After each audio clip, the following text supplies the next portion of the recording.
Up in the Dumbo, smoking a gumbo. Few blocks before green, yet open the jungle. Coke in the bundles, it's history in the making. I'm popping like fish to the grease and the bacon. My bitch is Jamaican. United we stand, dividing these bands. They hide in their hands, I'm riding in vans. Slide through your land, hopping the sprinters. Tore the underworld, popping the minter. Landed the turtles, I'm popping that splinter. Watching the snowfall, dropping the winter. Dodging the pitfalls, watching this bitch fall. And I still managed like Rich Paul. The paper was calling, I had to go switch calls. I spoke to my twin, I told my young boys I'd never be broken again. Invoking the gins, spitting the spirits, I'm soaking the gin. Your man's in the woods, we smoking on him. Fuck do you mean? We up and squeeze, tuck it and leave, we leaving a stain. Fuck up for breeze, running the banks, causing a crashing. Fed the feds, Morris the fashion, horse we was smashing, kicking the door. Waving for force, it was blasting. Mother the gassing, loving the passion. Eat on your food, the brother was fasting. The weapon that formed against me was me. Perfected the storm as Bentley receipts. Washing the Benjis, we rinse and repeat. Century of self, I'm centered on me. Red as the pillar, I'm pushing the beat. Up in the Dumbo, smoking a gumbo. Few blocks before green, yet open the jungle. Coke in the bundles, it's history in the making. I'm popping like fish to the grease and the bacon. My bitch is Jamaican. United we stand, dividing these bands. They hide in their hands, I'm riding in vans. Slide through your land, hopping the sprinters. Tore the underworld, popping the minter. Landed the turtles, I'm popping that splinter. Watching the snowfall, dropping the winter. Dodging the pitfalls, watching this bitch fall. And I still managed like Rich Paul. The paper was calling, I had to go switch calls. I spoke to my twin, I told my young boys I'd never be broken again. Invoking the gins, spitting the spirits, I'm soaking the gin. Your man's in the woods, we smoking on him. Fuck do you mean? We up and squeeze, tuck it and leave, we leaving a stain. Fuck up for breeze, running the banks, causing a crashing. Feathered the feds, Morris the fashion, horse we was smashing, kicking the door. Waving for force, it was blasting. Mother the gassing, loving the passion. Eat on your food, the brother was fasting. The weapon that formed against me was me. Perfected the storm as Bentley receipts. Washing the Benjis, we rinse and repeat. Century of self, I'm centered on me. Red as the pillar, I'm pushing the beat. Higher the level, I'm pushing the keys. They going for 19. The summer is mine, I'm going for 19. Thunder and lightning flooded the bright lane. The hunger was biting, biting.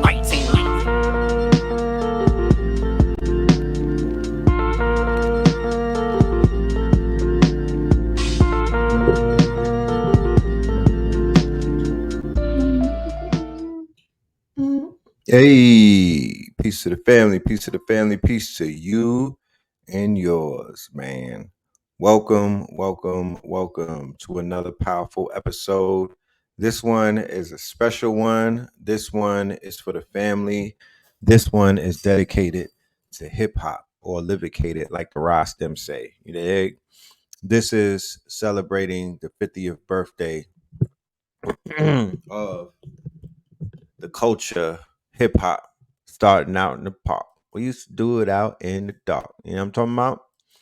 And tonight's show is going to be one of those shows. It is going to be filled with a lot of information. We are going to approach this 50th year anniversary with some information, with some consciousness. We're going to break it down. I got a good brother who goes by the name of AKHU, the Cosmo physician. I'm sure y'all probably heard of him. He'll be coming through tonight to give hip hop a reading, you know what I mean? A cosmophysic reading. You know what I'm talking about? We're going to break down the birth chart of hip hop, higher infinite power healing our people.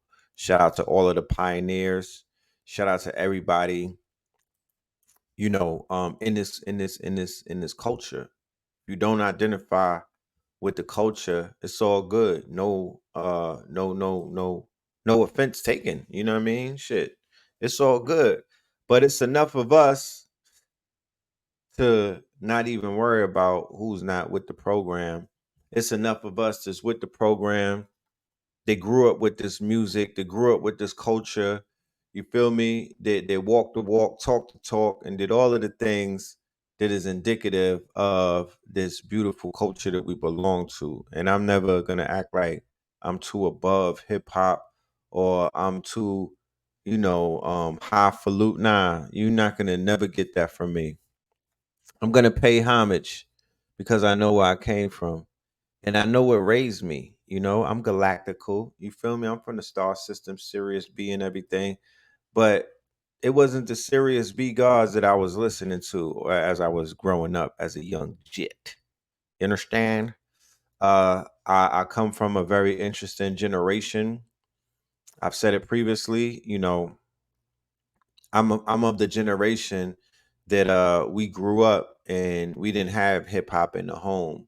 We didn't have hip hop on the radio. We didn't have hip hop as commercials and shit like that. We didn't have hip hop selling us cereal. Hip hop was damn near outlawed in my household. It was not welcome. You understand? It was ridiculed. It was not welcome, and it was talked about like it was a greasy bird. You know what I'm talking about? It was thrown under the bus. But now we here, nigga. We made it, and we've pushed through all of the doubt. We pushed through all of the naysayers. We pushed through all of these things, and here we find ourselves in the 50th year of hip hop. And niggas complain, they point fingers, and they blame hip hop for their failures as a nation. They blame hip hop for the fact that black people call themselves black and they're denationalized and they don't have no political power, and they're still struggling with poverty. You know what I'm saying? They blame that on hip hop, right? Whereas they don't name names. You understand? They don't name names. They don't go after the culprits, because that's what real people know how to do. They know how to name names and they know how to go after the culprits. Hip hop don't punch back. It don't bite back, and nor does it fight back. You can't throw hip hop away, because hip hop, it's not guilty of what it is that people are levying against it. No. Def Jam's Universal Corporation, what they call Interscope, right? Viacom, underneath Sumner Redstone. We could talk to those people. They may be more we might have a better case with those than just aiming our quote unquote misdirected anger at hip hop. Like that shit did something to you, you weird ass niggas, you understand? Fucking hypocrites. You know what I'm saying? I don't respect people like that, because the way that if they talk out their neck, I could tell that these people are gonna talk out their neck about every goddamn thing that's been good to them. They don't know how to differentiate what's good for them versus what's bad for them. You understand? So I'm not one of those people that wave the flag and point fingers at hip hop like that shit ruined my life. Because to be honest with you, it did not. Okay? It did not. All right.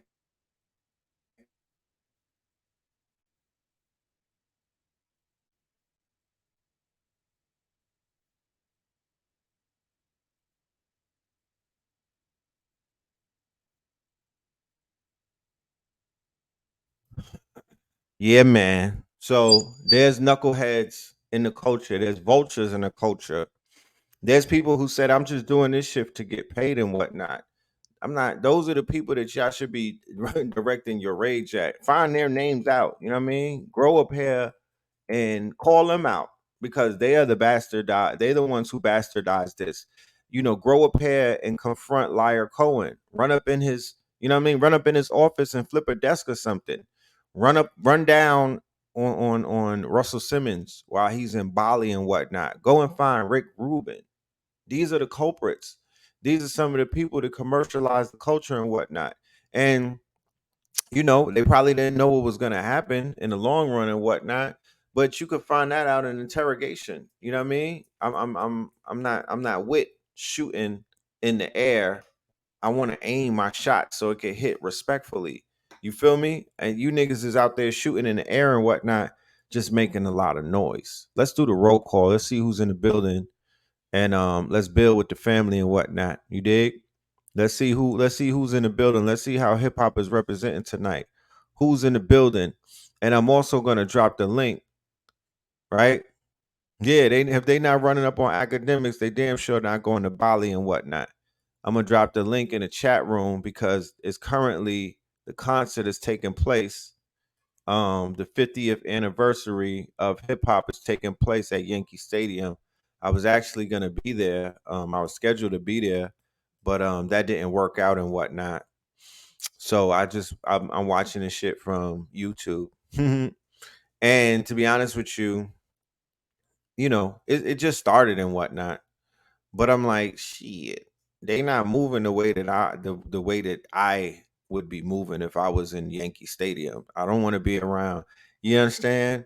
That's a lot of the New Yorkers in Yankee Stadium. What it looked like tonight. You know what I'm saying? But hopefully, when the sun sets, it's 9 o'clock. It's dark now. Niggas get some of them drinks in their system. They gonna start acting up and start, turning up and whatnot. I'm talking about Little Kim and her stank asses on stage right now, doing what she do. You know what I mean? Shout out to all of the Barbies out there. Shout out to Little Kim though. No disrespect to Little Kim. She does what she does. You know what I'm saying? She has a prominent place in hip hop history and my upcome in my young adulthood. You know what I mean? She played a significant role in helping me increase my body count. You know what I'm talking about? In the tunnel and back in those days, the Little Kim, she was the one. You know what I mean? She was like the big sister who be telling the little sister go smash the nigga. Mississippi, Savannah, Mactown, Florida, Memphis, Delaware, Miami in the building, Cleveland in the building. Each one of y'all got rap gods in your own city and whatnot. Hold them up. You know what I mean? Hold them up, big them up. Right? Sean is from Belize and whatnot. You know, Sean. You know what I mean? Sean is from Belize, right? H Town. You got a long history in H Town. Screwed up click. I was just listening to there was a playlist and Mine's Playing Tricks on Me came on, Ghetto Boys and whatnot. I remember first listening to that. I was literally scared watching Video Music Box when this little nigga came out, Bushwick Bill. I was like, oh shit, a gangster midget. You know what I mean? That was new to me. And they had me kind of shook. I ain't gonna lie. It was scary, the shit they was talking about. Toronto. And the way that they shot the video was cinematic. So yeah, they did that. They did that. And then I have Scarface as my top ten albums in hip hop because Mr. Scarface, that shit right there was one of the illest albums I heard. I remember I was on Ice Cube real heavy.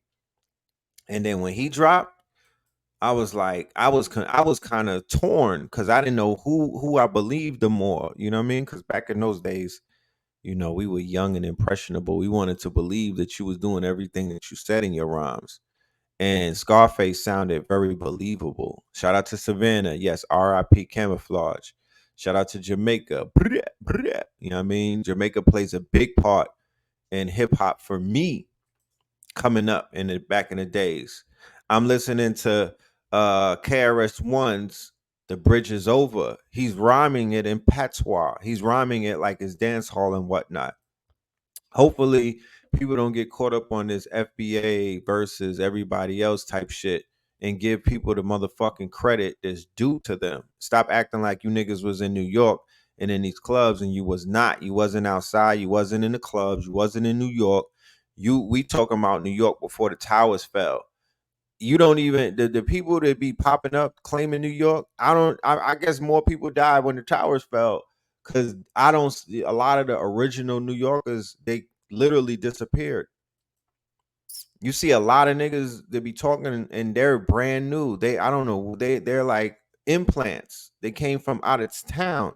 And if anybody lives in New York, you knew before the towers fell, it was an anomaly to even meet somebody from out of town. Everybody from New York was from New York. You couldn't just have, how out of towners come and move into Atlanta and set up shop and everybody's from somewhere else. That was never the case in NYC, even with that shit being the home of hip hop. And apparently, maybe that's why the culture shifted the way that it did because it had to leave New York because New York wasn't letting nothing just come in there and pop off like that. I'm sorry.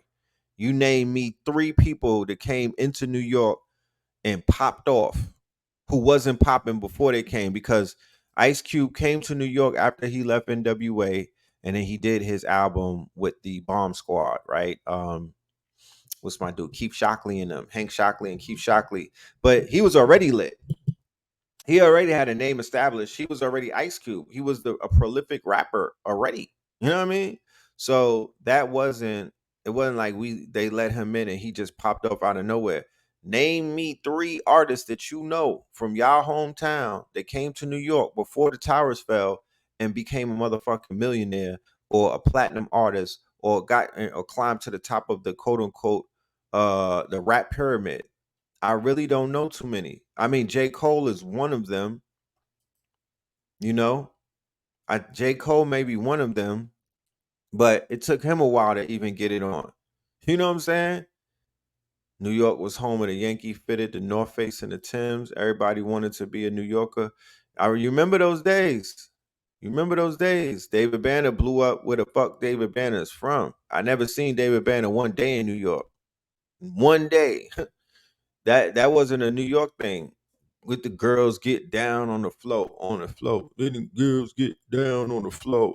When he did that PI, he had the tattoo with Mississippi on his back. That nigga was on a Porsche. He was on a porch in the South. Yeah, J. Cole went to St. John's. He's just one that I could name. I say, give me 3. You know what I'm talking about? And to be honest with you, he's after the towers fell. He pops off in 2010, right? A very long time from 2001. I'm talking about because there's a whole nother New York after the towers fall. A whole nother, that's a new era. That's a new era. It's a new New York, respectfully. You know, y'all gave us Beyonce. Thank you. You know what I'm talking about? Thank you. You heard G Herbo say Kane. Yeah, I'm trying to tell y'all. Like, yeah, you know, G Herbo was on $1 million worth of no, he was on My Expert Opinion with Math Hoffa, giving you niggas the history. So you don't hear it from me and think that I'm just biased and whatnot, right? He gave you that shit. He gave you the history. Tupac is from New York. Please go and watch the documentary. I'm sorry to inform you that nigga is not from anywhere else but New York. His name was MC New York.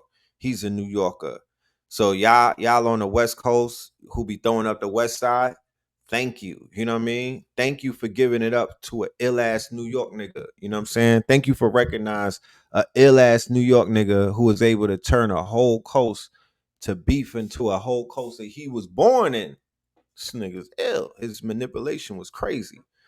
Shine. Shine was like a New Yorker though. Nobody knew that he was from nowhere else. You know what I mean? It wasn't like he was repping Belize when he was repping Flatbush. You feel me? Because remember, Flatbush is an island. It's a repository. It's a melting pot from everybody from all of the Caribbean and whatnot. So people pull up, but they rep their home country. But after 5 years, those are New Yorkers. Those are New Yorkers because they pick up the culture, right? And we don't, they pick up the culture more than we pick up their culture. They adapt, they assimilate into our culture, and they become one of us. So, yeah, I wouldn't necessarily say that. Guru, New York, you know. I don't even know who Shy D is. Karis One, New York, from the Bronx. Beanie Siegel, he's from Philadelphia and he blew up in Philadelphia. He didn't blow up in New York. Lil Wayne blew up in New York City, but Lil Wayne is not considered to be a New York City implant. He was still understood that he was repping New Orleans for real, for real. He was repping New Orleans.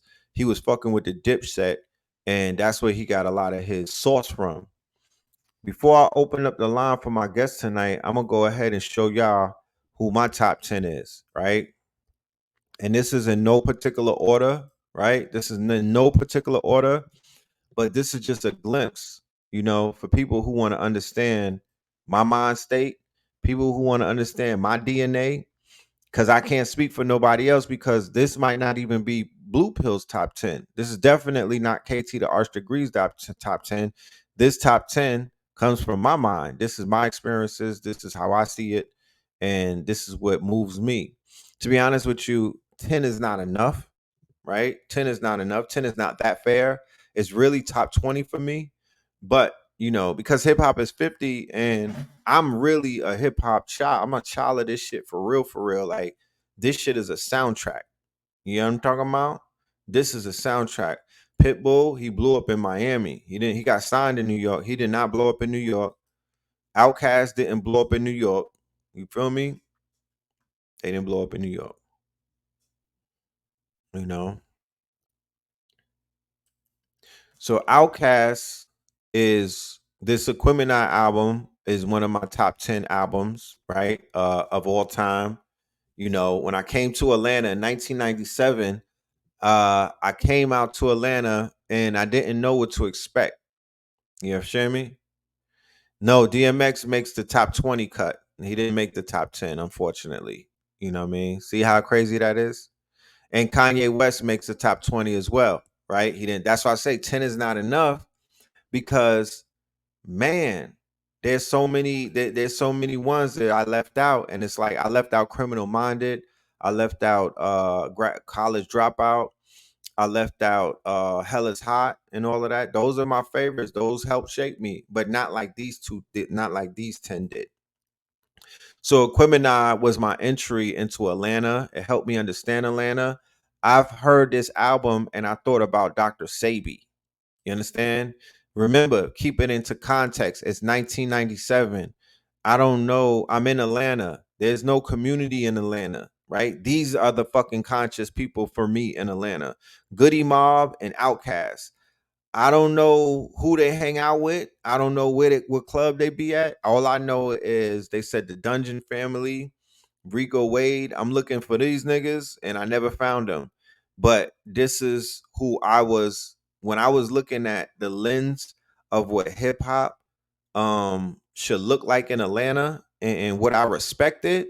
It was Outkast. It wasn't Shorty Low. It wasn't Ti. No disrespect to none of them, right? But I was attached to the spitters, right? Ti was a great rapper. Don't make no disrespect. He put a lot of pressure on niggas when he came out, but I was into the sound that Outkast introduced to me. That was fashioned by Stankonia and the whatchamacallit and what's their sound? What's the sound? What's the name of their people? Um Damn, what Rico Wade and them? Big Rube, Rico Wade, Sleepy Brown. That sound. You feel me? That sound was the shit that really had me in Atlanta looking for the Dungeon Family. It's not just the Dungeon Family, it was the production side of the Dungeon Family. Organized Noise. There you go. Organized Noise, right? T.I. is the second wave. Exactly. I came in on the first wave, y'all. No, there was no Jeezy, no trap music. None of that shit existed. No gang. They wasn't even gang banging in Atlanta when I was out here. You understand? This is 1997, 1 year after Freaknik. This shit was really um happy go lucky out here. Niggas wasn't walking around acting tough and whatnot. It was very laid back, Southern hospitality. And they was on some alien shit. And they was on Kemet. And they was on like that shit reminded me because remember, like I said, Dr. Sabi and what my mother was doing, they were like outcasts of society before this shit became fashionable and trendy. Somebody saying that they cured AIDS, they was outcasts. Oh, we eat fucking celery and whatnot, outcasts. Oh, we don't eat meat paws, outcasts. Oh, we don't send our children to school, outcasts.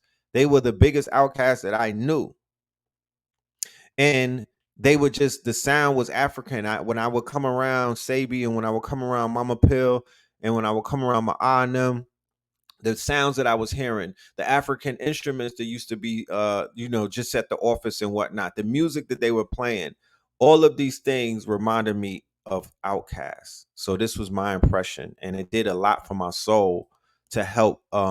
It helped me with my waking up. This album helped me with my journey for sure, for sure. That's a fact. Okay, let me see. Doom, doom, doom, doom, doom. Rob, cool. I see you in the building. I'm gonna come and see you. I'm gonna open up your line in a minute. Let me just share this with the family, and we'll be. Yeah, Goody Mob was doing a thing. Like I said, Goody Mob is the first wave of Atlanta, and Outkast and Goody Mob are inseparable. It's one and the same. However, of course, Outkast is a more superior group, right? But Black Ice, motherfucking Soulful, CeeLo Green, and CeeLo Green has a song with Common and Lauren Hill about abortions. And every time I hear that song, I literally cry. You know what I mean? That's how emotional I get when I hear that song. CeeLo Green was one of the illest artists, out of Goody Mob and whatnot. He was a fucking problem before all of that other shit called what's that? What's the other shit? What's the other shit? I don't know. So Slick Rick, the motherfucking ruler, the great adventures, mind you, of Slick Rick. So now we talking 80s. It's Young Pill. It's my name was what was my name back then? What was my name? I think I was Wisdom. That was my tag name. Wisdom. This is even before boosting and whatnot. Slick Rick made me want to be a booster because this nigga was mad fly and whatnot. I'm talking about he was the flyest. He was the flyest. I don't think nobody tells better stories than a Slick Rick. The song that he had with Dougie Fresh called "A Show" and Lottie Dottie literally had Harlem on smash when I was a youth for 2 summers straight. Not one summer, 2 summers straight. Okay, Gnarls Barkley with CeeLo. Before he was Gnarls Barkley, right? Before he commercialized and went Gnarls Barkley, he was CeeLo Green out of Goody Mob, and he was spitting Negro spirituals. He was the hook man, right? So that's the first wave of Atlanta, early Atlanta, first wave of hip hop. That's the shit that I come from. Slick Rick, one of the illest storytellers, one of the flyest dudes in hip hop. He be wearing that big ass jewelry and whatnot, and it looked crazy these days. However, when he was outside back in those days, when the rope chains meant something, yeah, he was Hemington. He was Himothy, my niggas. He was him. He went to jail for killing his cousin who tried to kill him. You feel me? They tried to set the guard up, so he clapped him up and went to jail, and they deported him. He ain't really been the same since. You know what I mean? They stopped his reign. He would have been really on top, right? Scarface put out a single album, a solo album called "Mr. Scarface is Back."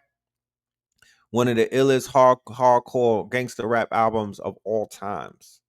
Look at the fucking cover, bro. This nigga Scarface, he's a Scorpio too, mind you. Dana Dane was a knockoff. You know what I'm talking about? Dana Dane was on. Look, he was a knockoff. No disrespect to Dana Dane, but that was like fucking. That was like Designer and Future, my nigga. That's like Terra Fabulous and Buju. You know what I'm talking about? This nigga cloned him. Talking about nightmares of the night. Nightmares. See, Dana Dane didn't have, he put on a fake British accent. This nigga Slick Rick really had a British accent. You see the difference? He was cosplaying. He was doing what the dudes from Britain do now. The British actors, they're cosplaying like in Who Cloned Tyrone? When you seen like when they went on a press run, you heard my dude's real voice. He sounds wild. Hey, bruv, in it, like he's truly from across the pond. But in the movies, they know how to put on like one of you niggas from America. Well, that's the same thing. They did the reverse. Dana Dane was doing the reverse of that, trying to cosplay a bloke out to Brixton. You know what I mean? And it didn't work too much because the original is the guy. So Scarface, gangster rap, right? Great fucking album. Into the Wu Tang, 36 Chambers, right? 1993. I was on Rikers Island. Method Man, METHOD, because first they dropped Protect Your Neck. That shit was going crazy. It was the video dropped on Video Music Box. All of the dusty niggas, all of the dirty niggas, all of the dudes whose Timbs was leaning, all of the niggas that had their braids half done and whatnot, all of them got lit because that now they had a representation and whatnot. I told you before, Wu-Tang represents the jump out boys. Biggie represented the corner hustler turn into like a Willie and whatnot, and Jay-Z represented the Willie who went out of town, took his show on the road, and became a big Willie. You know what I'm saying? It's cycles to this shit. But Wu-Tang and them, they represented the stick-up kids. They was the jump out boys. They was the hand-in-hand hustlers, the dirty niggas. You feel me? And then Raekwon and them came with Cuban links, and he attempted to elevate that position into, into Brick Boys and whatnot. That's what that whole Raekwon and Tony Stark's Purple Tape run was about. It was them, cleaning up that dusty image and whatnot, and being bosses and being some Gambino niggas. You know what I mean? So Ice Cube drops out of NWA. NWA turns into a super coon group, right? I mean, they went full coonery after Ice Cube left. They became very based, right? In their quote unquote expressions and deliveries. They turned into a woman hating, very negative type of group, right? Because Ice Cube was a ghostwriter, and once he took away the lyrical skills, all they was left with was "I'd rather fuck you." Yeah, hey, I'd rather fuck you. Right? They got into the shit fell off. Ice Cube, on the other hand, he goes to New York. He links up with the Bomb Squad. Right? He gets with Chuck D and these niggas and puts out 3 fucking classics: Kill at Will, Death Certificate, and this one right here, America's Most Wanted. And as you can see, it's 3Ks in America. He was one of this the same nigga that be on Disney. Your man's in them. Are we there yet? Right? Mr. Ice Cube, funny guy from fucking Doughboy and Mr. Friday and whatnot. But before he conquered Tinseltown, this man right here, Mr. O'Shea Jackson, was a super legend, and he had us feeling real dangerous, you know what I mean, and real militant when he popped out. Of course, I can't leave out, you already know what it is, the B.I.G. And I picked the first album because I can't go to the second album and jump over the first, because Ready to Die is a motherfucking classic that shook up the whole rap game and took New York back, niggas. Because New York, the LA, the West Coast had it. This one right here restored the feeling and whatnot. They was beefing. Not Raekwon, some of the Wu-Tang, but specifically Raekwon and Ghost was on this nigga's feet, right? He was on his heels and whatnot. They said that he was biting off a Nas with the baby on the cover, but it never got into wax. But this is a classic, you know what I mean? This is our introduction to Biggie and his style and whatnot, and it changed the game. Now, this album is spiritual to me. Pac had already got killed. I had this was 19 where AA at? I'm gonna bring AA through. Me and AA was playing this album, right? Because they leaked the album. I had a leak of the album in 1990. What year was that? They had came and got the kid, man. 1997, they snatched me up. They snatched AA up. That's when he got his 10 years and whatnot. And we used to be in Flatbush. I remember being in Flatbush one of the last nights that we had our freedom, and we was listening to Machiavelli and whatnot, smoking on some Sherm and reminiscing, on just Pac, you know what I'm saying? And this shit was spiritual. We was listening to White Man's World, and once again, me and this man, we was on our we were considered woke back then. I guess we wasn't super conscious. We was considered woke. We had knowledge of self, and when he was spitting that shit, you know what I mean, talking about Matulu Shakur, anything that he would spit that was revolutionary, that shit was we would go crazy because we didn't have nobody speaking to us like that. So this is a classic. This is a front to end classic. I'm giving you albums that could play from front to end, by the way. We ain't talking about no filler, because people is throwing names out there, and I'm like, yeah, maybe that shit has some filler in it. You know what I'm talking about? That's why I made the top 20 and not the 10. You feel me? But I would highly suggest it if you wanted to tap into the spirit that drives brothers like myself and Blue Pill. This is our DNA right here. This is some of the shit that made us. This is what we listened to. This is what we came up on. You feel me?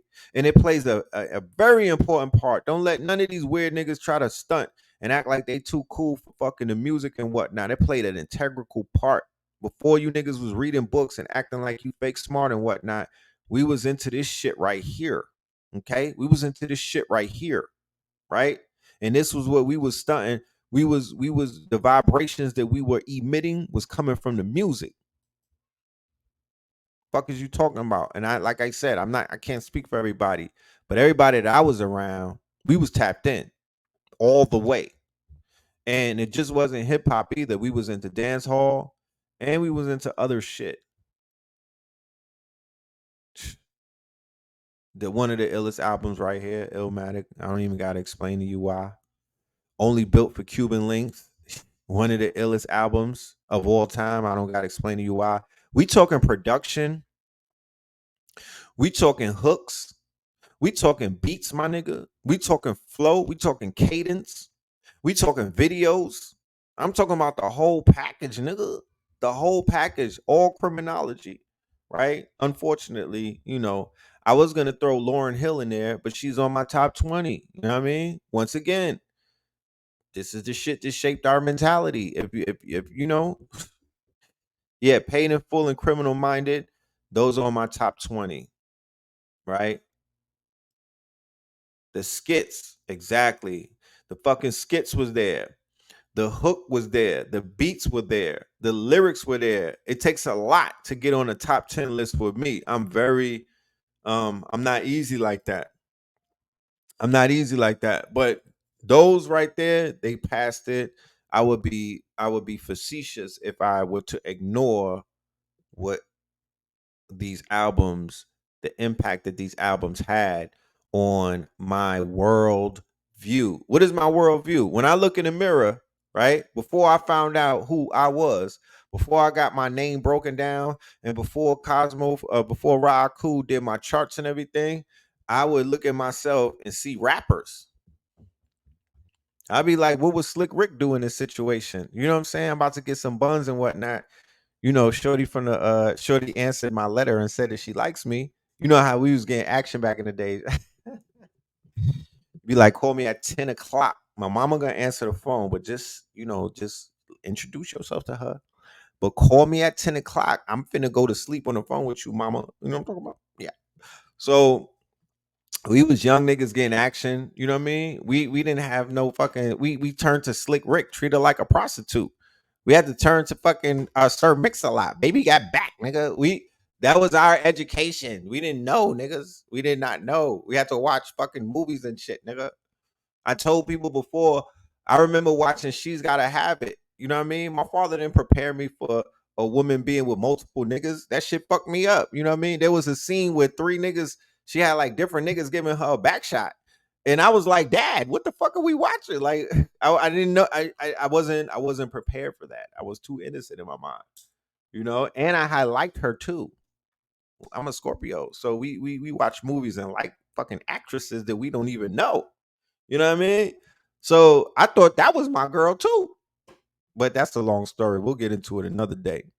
Yeah, Lords of the Underground, Legends, J. Rue the Damager. De La Soul is part of my top 20, 3 feet high and rising. 3 feet high and rising. That was part of my DNA as well. You know what I'm saying? Yeah, the fuck. Ice Spice made top 50 New York rapper, and they left out. They put fucking Ice Spice in there, and they left out the legends, nigga. I think that was Rolling Stone. I'm done with these niggas, bro. We need our own fucking publication. You know what I'm saying? AZ, DOS Effects. You feel me? Y'all naming everybody, and everybody I rocks with. I listen to everybody. I I respect them all, but there's only one, my niggas. You know what I mean? There's only 10. There's a slot for 10. So that's just me giving you a rundown about what hip hop means to me. In case anybody ever wanted to know what the top 10 was, there you have it. There you have it. So without any further ado, we're gonna go ahead and open up the line to the legend, the one and only, the incomparable AKHU, the Cosmo physician. Somebody said Ice Spice is the second coming of Lauryn Hill. Yeah, them bots is working tonight. You see them shits working tonight, right? They done unleash the bots on us. Long live Prodigy. Yes, one of my favorite gangster rappers. Q-Tip is a beast. You know what I mean? Let's be clear. As a producer and a rapper, Q-Tip and Tribe Called Quest had the game in a headlock back in the days. You have to give it up to Q-Tip. You know what I mean? He had the game in a headlock. He was that dude for a moment. You know what I mean? He's like Kanye before Kanye. Oh, okay. He ain't no bot. You trolling. Okay. Shout out to the trollers in the building. Trollers got to eat too. You know what I'm talking about? We got room for you. So, Cool, when you ready, just let me know, and I'm gonna go ahead and I'm gonna pull you in. The original gun clappers, Bucktown, Bucktown. We was doing, yes, and I feel slighted. I feel like I slighted myself because she did create one of the greatest complete albums of all time, and I would be willing to. They didn't put Most Def in the top 50 Brooklyn rap in the top 50 New York rappers. They left out Most fucking Def and put Ice Spice in there. Who? I got your bail money. Who gonna go down to Rolling Stones and go talk to them? Because I'm out of town right now. Corain, go see them or somebody. Somebody go see them, yo. I got you. You know what I mean? I got lawyers on retainer. You know what I'm saying? You know the fuck. Smooth the Hustler. Legend. You know what I mean? Fucking legend. Him and his brother. So yeah, let me start running and go ahead and bring my guest in for the evening. We have him in the building, and I'm very excited to get this this hip hop history and this breakdown. So without any further ado, family, I welcome to you our brother, your brother, none other than Ra'Aku, the Cosmo physician. Yes, indeed. Clap, clap, clap, clap, clap, clap. Yeah. Peace to the God. Peace. Peace. What's good with you? I was looking at the hip hop progression and 50 years breaking down that Jubilee on them, Jubilee year, and seeing how that's a rounded figure for an eclipse cycle coming up in about 4 more years for hip hop. But that was the first thought. And I said, yeah, they ain't ready for that yet. That's way too complicated. It's going to take way too long. Right. I noticed when I first started doing progressions that you progress to a specific date according to however many years old you are. Yes. And then you meet people in the course of that year that you're progressed under that date whose birthday is that date. Okay. Right. Okay. I bumped into this cat on the bus and then I caught him so he wouldn't fall down. Come to find out I was at his progressed date, right? This happens frequently in this industry and in the fabric of human interaction. So hip hop has progressed to September the 30th. Okay. So 4 years ago, it had progressed to September 26th.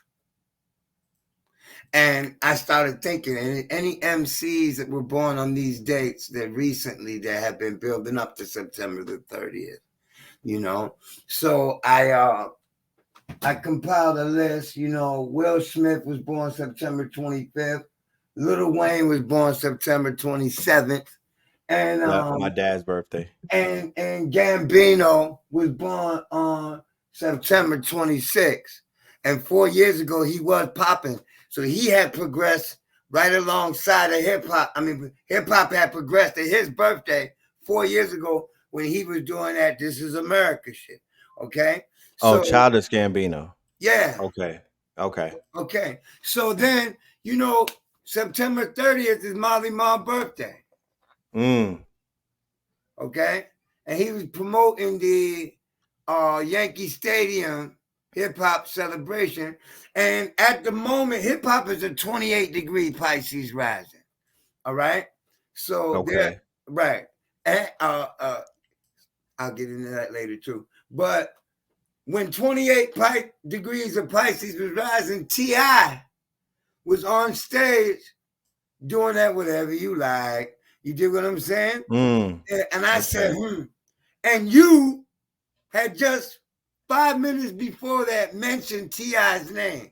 But T-Pain was also born on September the 30th. So I wonder if he's going to do anything this year because the hip hop's chart has progressed to his birthday.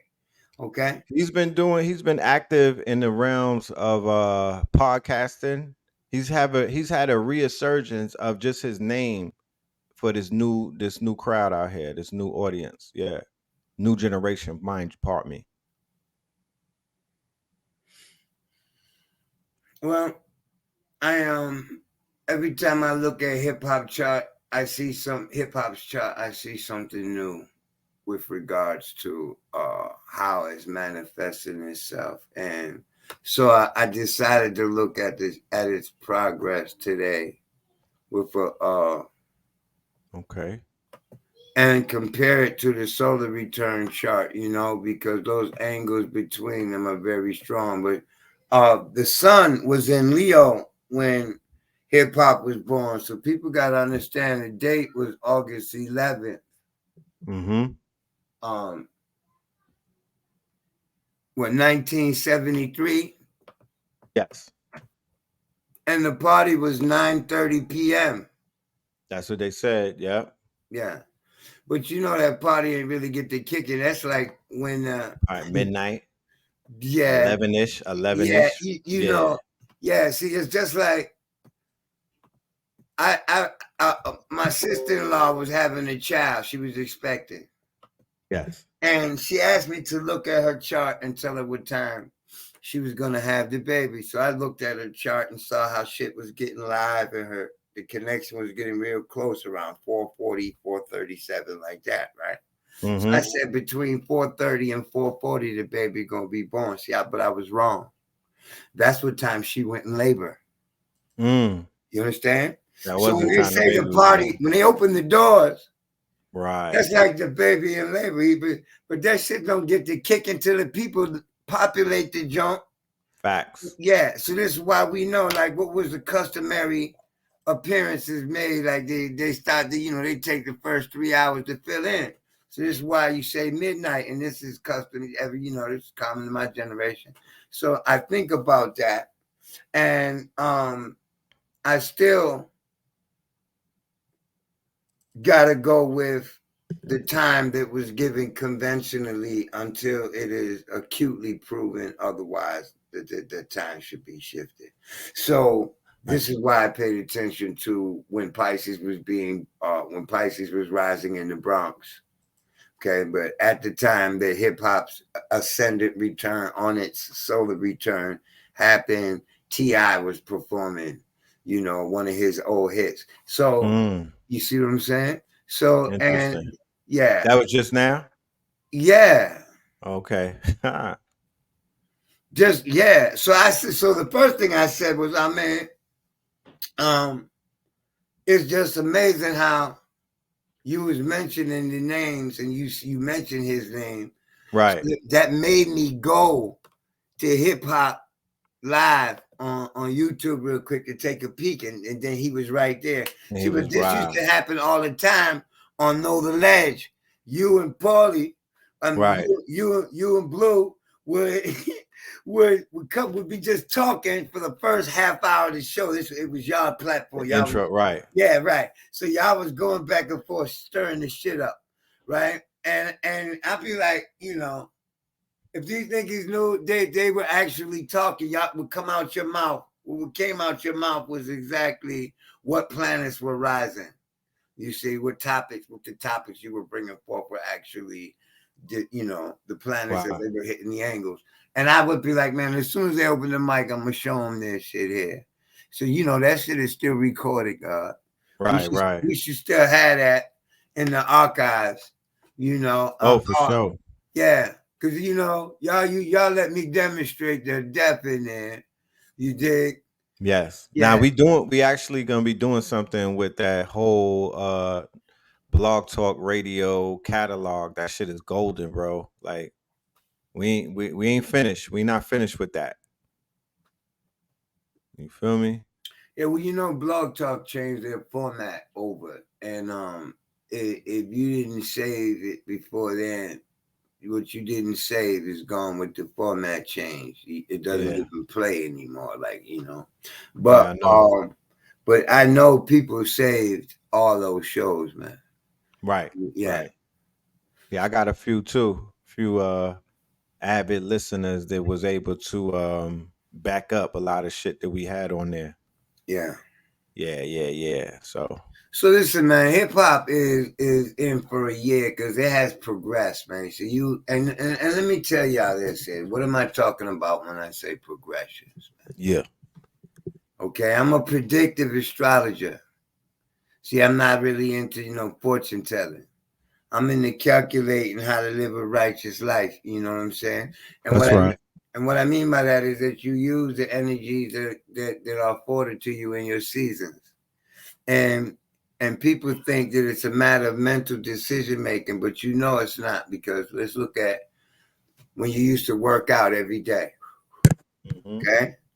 And in your cycles, you would have a really good day where the workout was you hardly broke a sweat. Right. And then 4 days, 5 days later, the exact same workout got you like, oh, God damn. So because you go through these cycles according to your planetary motions, according to the position of the moon, you are the embodiment of the moment you were born. This is why we need your time of birth. Right. You understand? So, that's what I consider when I look at hip hop. So the true time of birth would give us the ascendant. Right? But Pisces is the sign of music and rhythm and create and imaginative visuals. Okay? Right. This is the archetype for the sign of Pisces. Highly visual, highly psychedelic, highly, flavorful, man. And using all of it is a product of imagination and thus music, because it's rhythm and sound. But the pattern of sound is what Pisces is. That's rhythm, okay? So, and then the sun sign of hip hop is Leo. Okay? Leo is the sign of adolescence and to young adulthood. Right. It represents this phase of life. And it is the sign of the heart. Literally, anatomically, it corresponds to the heart, and socially, all affairs of the heart. You dig what I'm saying? And it deals with your inner child and your creativity in terms of energy and the ability to express it. You see where I'm coming from? And yes, sir. So this is like this where the saying comes from, the fact that you create, you speak from the heart, you create from the heart. You see what I'm saying? This is all out of love, blah, blah, blah, because this is love, right? Mm-hmm.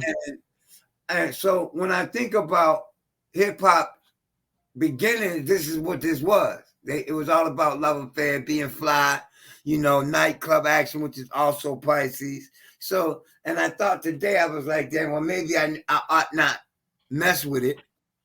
Right. Because the Pisces is one of the signs that rises over the ascendant at the latitude of New York and the Bronx.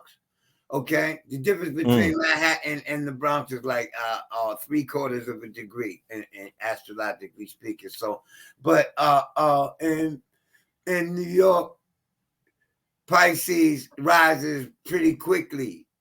Okay, at that 42nd longitude. So I said, if I change the time by 6 or 7 minutes, is no longer a Pisces rising, and it's an Aries rising. Right. So people would say, oh, yeah, that's really what it is, because hip-hop is all about violence, and Aries is violence, and Aries is the police. And no, I think that hip-hop progressed to Aries because we all progress. Now, what do I mean by that? If you wake up this morning at 6 o'clock in the morning, okay, to see the sunrise, the sun will move through the zodiac 1 degree per the Earth's motion around it. And the very next day, the next degree of the zodiac will be rising, but the sun will be right there at sunrise. Okay? Right. So it progresses 1 degree per day. So astrologers from long ago wrote manuscripts that were codified into celestial laws and things. And one of these ancient books is called the Laws of Manu. And in it, it states that 1 day should equal 1 year.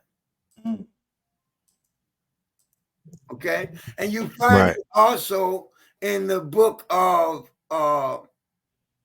Ezekiel, the day per year, AKHU. You see where I'm coming from? So that wording. So if you can envision mathematically that schemata, a day is 361 degrees of earthly rotation, not 360 degrees. Okay. A day being 24 hours, which is 1,440 minutes. So it progresses every day 1 degree. Give or take a slight number, because it's always more than 360 degrees per day. It's sometimes more than 361, sometimes right up under 361. It'd be 360.58, 360.57. On the first day of the spring, it turns 360 degrees and 1/4 of a degree. See? Depending on your latitude. Okay, depending on your latitude. So, but at any rate, we talking about spherical geometry here, and I ain't trying to get into that. I'm trying to talk about hip hop. But if I change the time of birth, it will shift the chart by too much, perhaps. So I don't want to tamper with the 9:30 time because of that. Because my observation says that the Aries ain't associated with music, Chan. It's associated with our vital impulses and our inner survival mechanism. You understand where I'm coming from? And though Pisces, people could say, talks about insecurities and fears, these are things that are actually rooted in the subconscious, not apparent in the imagination. You see? So at any rate, the fact that Pisces is music and hip hop is and always has been music. Okay? Right. So the hip hop culture is another thing, but this started with the music and the MC and the DJ scratching and in the parks and all that. Right.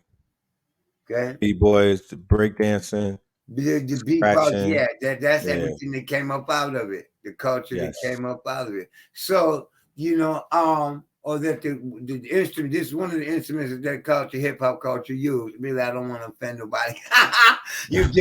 We can word that at every little possible schematic, and everybody should be happy. Right. You can shuffle the deck with that with those cards. But I was so thinking that this progression, it's like you say to yourself, well, I was born a Scorpio. But if you live 30 years, you are 30 degrees in measure now from where you were born. So hip hop is 50 degrees. In 50 years is a jubilee, if I remember correctly. So, I'm trying to hold on a second. I did do it right.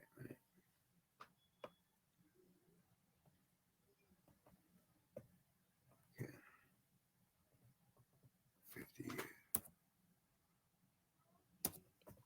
So, what you have to do is go to the chart, the birth chart for exactly 50 days after that, and you're gonna come up with September 30th, 1973. You see? Mm-hmm. That chart.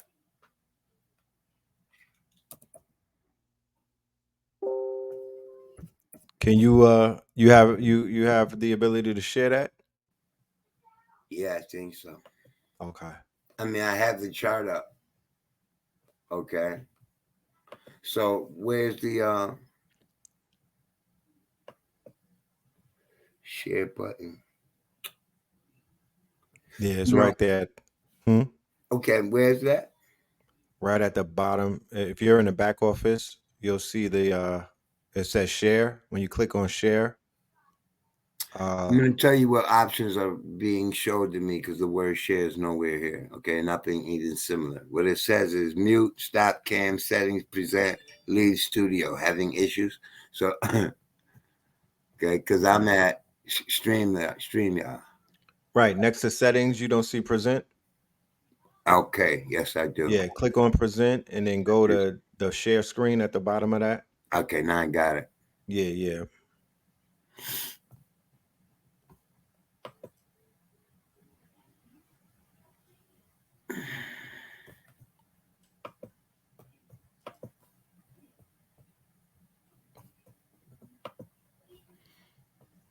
I need to hear your top 10 too before we get out of here, good brother.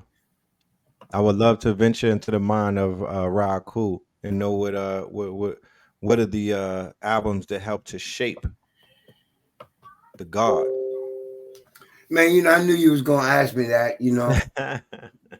Hip hop began for me when I was 14 years old. Right, right. And what borough that to be exact? Nah, I wasn't in any borough in New York City proper. I was in Binghamton, New York. I was 13 Okay. years old, 14 years old, 13 turning 14 in 1979. You was OT. Yeah, this is when I didn't hear King Tim the Third first. I heard Sugar Hill first. Okay. Yeah, a few people that's Yeah, the experience of a lot of people. the Funky Four plus one more, Curtis Blow, all these niggas was hot when I grew up. People look at that and be like, nigga, that shit was corny, And I was I'm looking like, at man, Curtis Blow earlier. I'm sorry to cut your wisdom. And I was like, yo, that was that dude when I was the growing up. thing is, I don't have any favorites anymore. I am my favorite poet. That's right. That's Period. right. Period. And but I listen.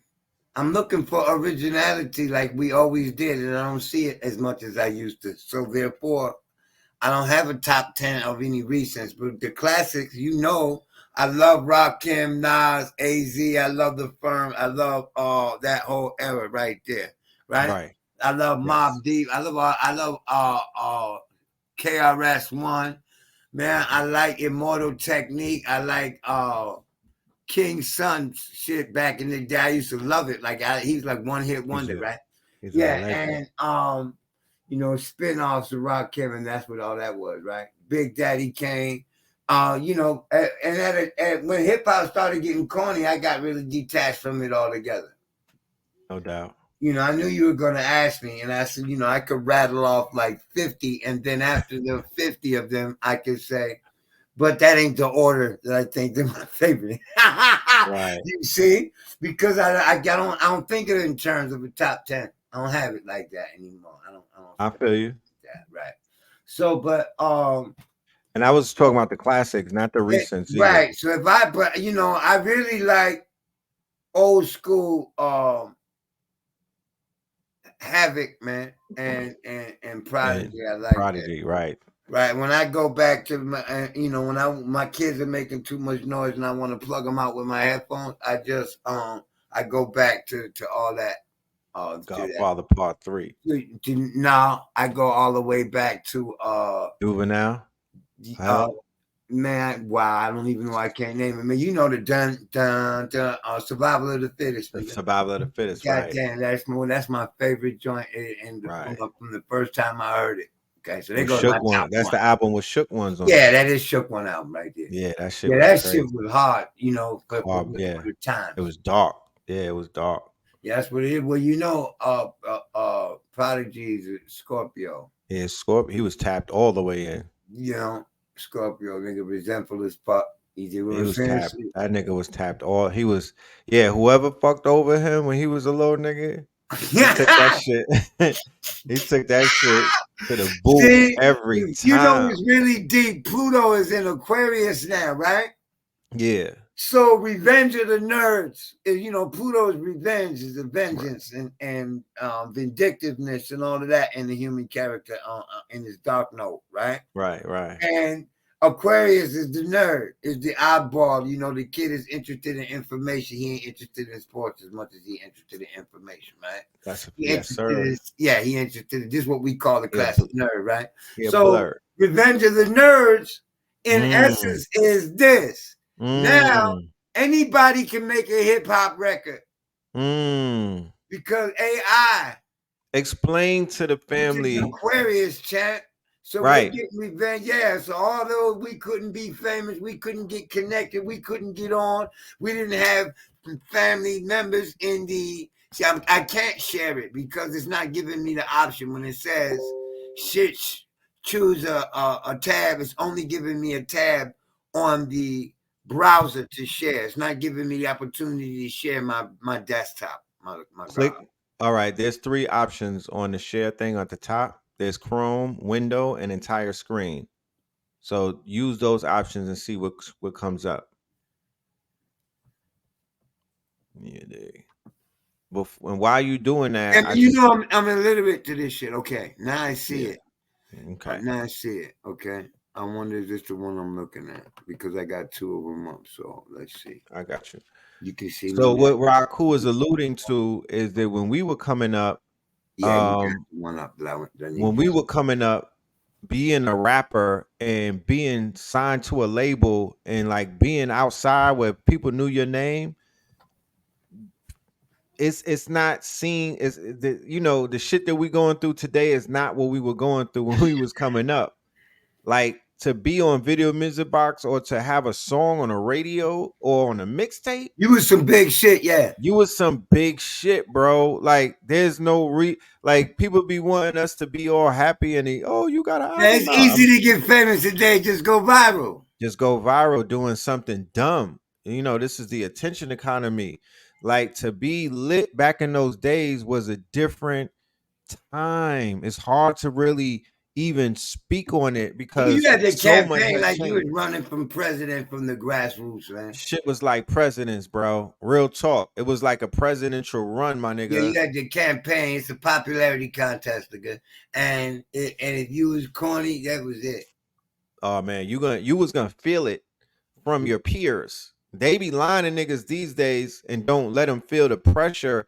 Like if you walked in a room as a whack nigga, you felt the pressure, bro. They treated you like you was dripping with whack juice.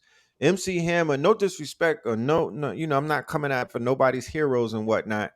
But I noted that MTV rap era with Dr. Dre and Ed Lover, they brought more corny niggas into the game than they brought live niggas. I'm just gonna keep it 1,000 with you. Ralph McDaniels was not. He don't have that on his jacket. Niggas cannot accuse him of bringing out Takashi 6ix9ine type shit, but they could accuse MTV of pushing these commercialized, homogenized, watered down, weak versions of MCs that basically opened the door for the corny shit that we see today. And that's not to call MC Hammer corny, but he was in the lane of his name is mentioned with Vanilla Ice, with Millie Vanilli, with Young MC. These were quote unquote commercialized with Sir Mix-a-Lot. These were commercialized artists who were implants. They were plants, they were industry plants, and they were pushed by the labels and whatnot. And they did not take the same route that the traditional MC was taken, where they had to work their way up. You know what I mean? I even have more respect for Eminem over some of those industry plants because that nigga was in the Lions Den working his way up. You understand? He was working his way up. He was cutting his teeth on a battle rap scene. So yeah, man. Shout out to all of the artists who helped get me through my days and my life and helped get me through the shit that I was going through, you know what I'm saying? And was with me through it all, through the lockdowns, through the lockups, you know what I mean? Through the lockouts. You know, the music has always been the soundtrack through my transformation of studying and whatnot. All of these things, there was always a soundtrack to go with it. I was never without the sound. I was never without the drum. I was never without some new bars and whatnot. MC Hammer was an entertainer, not a rapper, right? And when entertainers got into the rap game, that's fucked it up because we wasn't, you know, there were rappers who were entertainers. There you say he's the entertainer, not a rapper. That's the problem. He took the place of rappers who were entertainers because Run DMC, they're LL Cool J, these are rappers who also entertain. Even fucking Will Smith with the weak bars that he had, he was an entertainer who rapped. So we have to be able to differentiate. So yeah, MC Hammer was an entertainer who happened to utilize the medium of rap to entertain. And that's what gave a lot of people the invite to kind of like do what it is that I consider to be the cardinal sin. And that's to say, I'm just doing this shit to pay the bills. I'm not a rapper. I'm a hustler, right? All of those niggas are permanently disqualified from my top 100 list. I'll never consider them. If I find a video of Lil Wayne saying that he's not a rapper, he's just fucking doing it for the money, he leaves the list and he gets banished forever. And, you know, all of those niggas that was too cool, those fake ass hustler niggas, yeah, they'll never be on my top 10, top 20, top 100. I don't respect them as artists, none whatsoever. They fucked the culture up, or were they were the toe touchers that the executives used as buffers to push out the real artists and whatnot.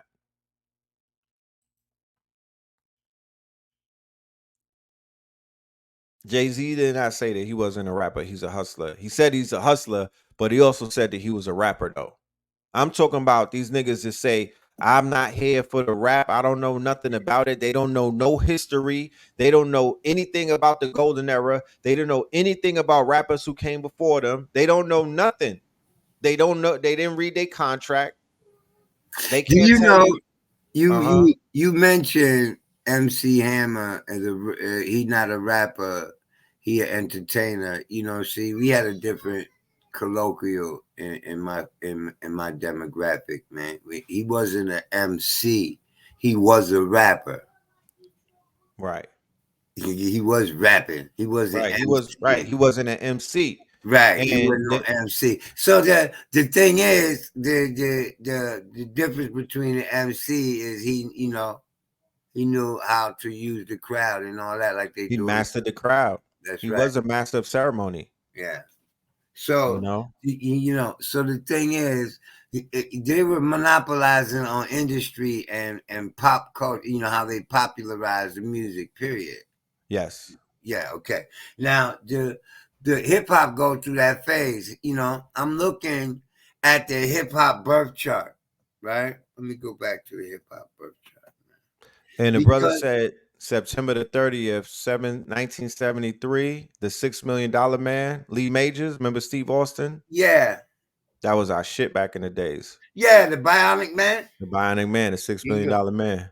Bionic Woman, all that shit. That's 19. I was watching that in 1976 in the sixth grade. Hell yeah. All right.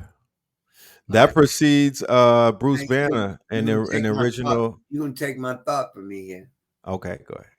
See, when hip hop in the hip hop chart, if you look, as you can see right here, where my mouse is rotating around this purple little glyph, this is where the planet Saturn stood in relation to the sun, and in the other signs and the other planets in the sky at the moment that the doors open at that party. And Mm-hmm. this is at 1 degrees, okay? Well, I happened to look at another chart, God, for the moment. You dig?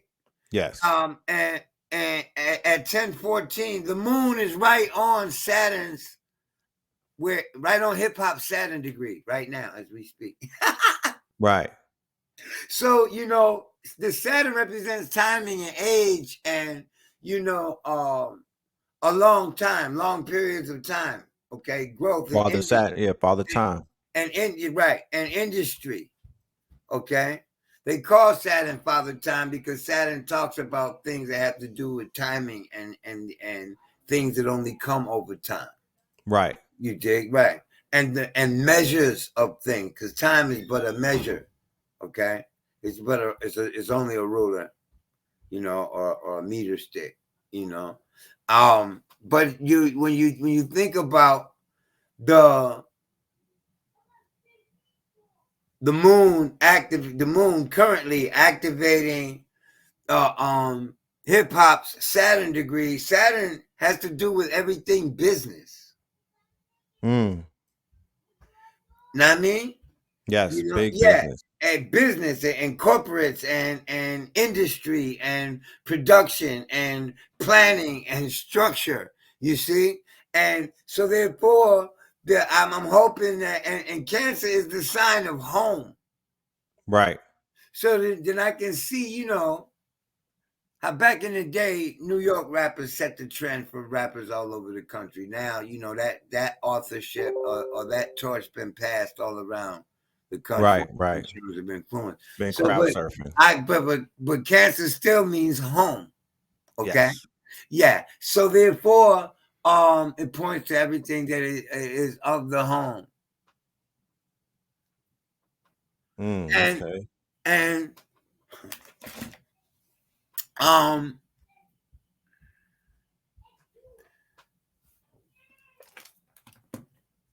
a music industry exec is depressed about the current state of breaking new pop artists. It was an article that came across my vision, right? This is, you know, Saturn in hip hop space too. Saturn is in Pisces right now. You dig? Okay. And hip hop is a Pisces, so it's a time for maturity and restructuring and a new look, a new view at this science. Because see, as it stands, it's a young man's game, and you still got old timers that engage. You see what I'm saying? But you know, you also see rock legends, man, in the rock music, man. 55 and 65 years on stage, still doing it. Still killing it. Where we'd be like, that's corny. But Mick Jagger could go to work tomorrow. Right. You see what I'm saying? Right. So that whole idea and that whole structure and treatment of the business has got to change, man, because you know, you just got to see new things. It's got to expand at the rate that it's going. When you looked at Saturn being in hip hop space, this was the first year that they didn't have multiple awards in something. You see? Oh, they weren't on Billboard charts or something like that. Oh, they didn't. The album didn't break #1 all the way up into the 6-month mark of the year, and it Yeah, was Little okay, right, Uzi's. Yeah, right, nothing was charting. So right. the dominance of hip hop is being, you know, in its 50th year is waning, Being challenged, right. being challenged. Right. So you know, you consider how the forces that be have been throwing bricks at this music form for so long. Okay. But what's really deep is Saturn in Cancer. These are two hieroglyphs that we can easily translate into honor for the mother, honor for the women, or disrespect for women on the other end of the spectrum regarding these two hieroglyphs, right? If you understand what I'm talking about here. Cancer represents the home and the mother and the nature of women in general, and femininity and the divine mother and all of that. And it also represents your domestic environment and your upbringing and your mitochondrial DNA, right? So then it represents the women in general, all right? Right. The planet Saturn has everything to do with honor, respect, the reputation, the timeline, right? The honoring your elders and stuff like that. It also deals with the polarity of these same energies, which is disrespect, dishonor. You see what I'm saying? So, Right. and you know, reputation is, you got infamy and you got famous. Like, you know, everybody know you because you're a bad motherfucker. Everybody know you Infamous. because you, Right. you know. So therefore, when Saturn rolls into Pisces, it's like this stupid shit got to stop. The illusions and the delusion that has crept into the music has to come to, you know, some kind of reconstructive expression, man. You know, because see, it used to be cool to be intelligent and lyrical, and now like you talking too much. Right. You saying too much, bro. Songs were 4 minutes and some seconds, and or 3 minutes and some seconds, and 5 minutes was pushing it, right? But Right. nowadays you got 30 seconds, you got 8 bars to get your thing up and then shut up.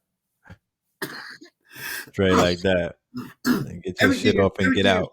Everything is quick. Okay? Mm-hmm. 30-second loop, and then hope it catches on. Right.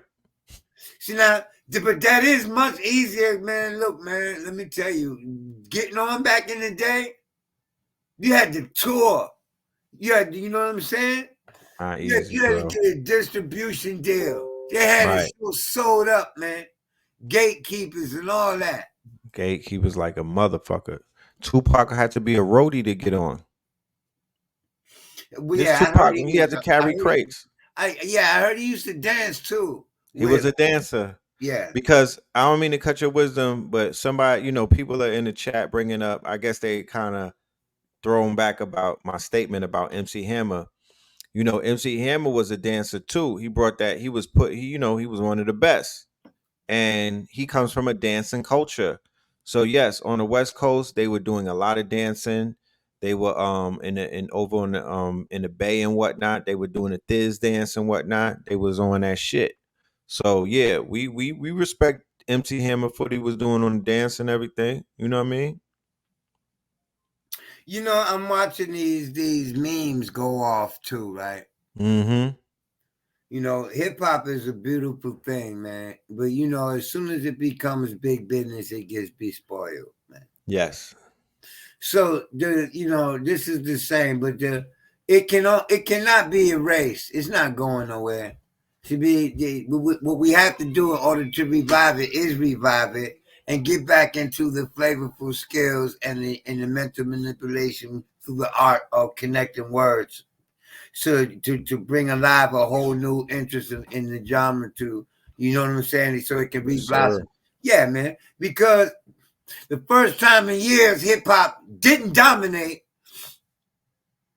This ain't no goddamn accident. It didn't dominate after what? Let's you do what I'm saying? Let's pull up the dates. All we gotta do is just roll through Google going backwards in time. Look and check the timeline. You see where I'm coming from? Right. Yeah. See, but whatever, this is the catch. Whenever you get an MC that truly has skills and he's flavorful, he make noise. So you see, them are going to be the ones that keep it alive. You see what I'm saying? The originality and the trend setting and the presentation and the cadence, and you know what I'm talking about, man. You know, yes, sir. Yeah, man. Like when they say you bite a nigga's style, you trying to sound like him, move like him, pause like him, syllabalize like him, structure your poetry like him. You know, see, all that got to stop, man. That was a sin back in the day. Man, golly gee, dude. You get your shit rocked. Man, see, but famous niggas got lazy and started biting other niggas' shit. See, it was okay to bite a legend because it was paying honor. And then people just took it everywhere.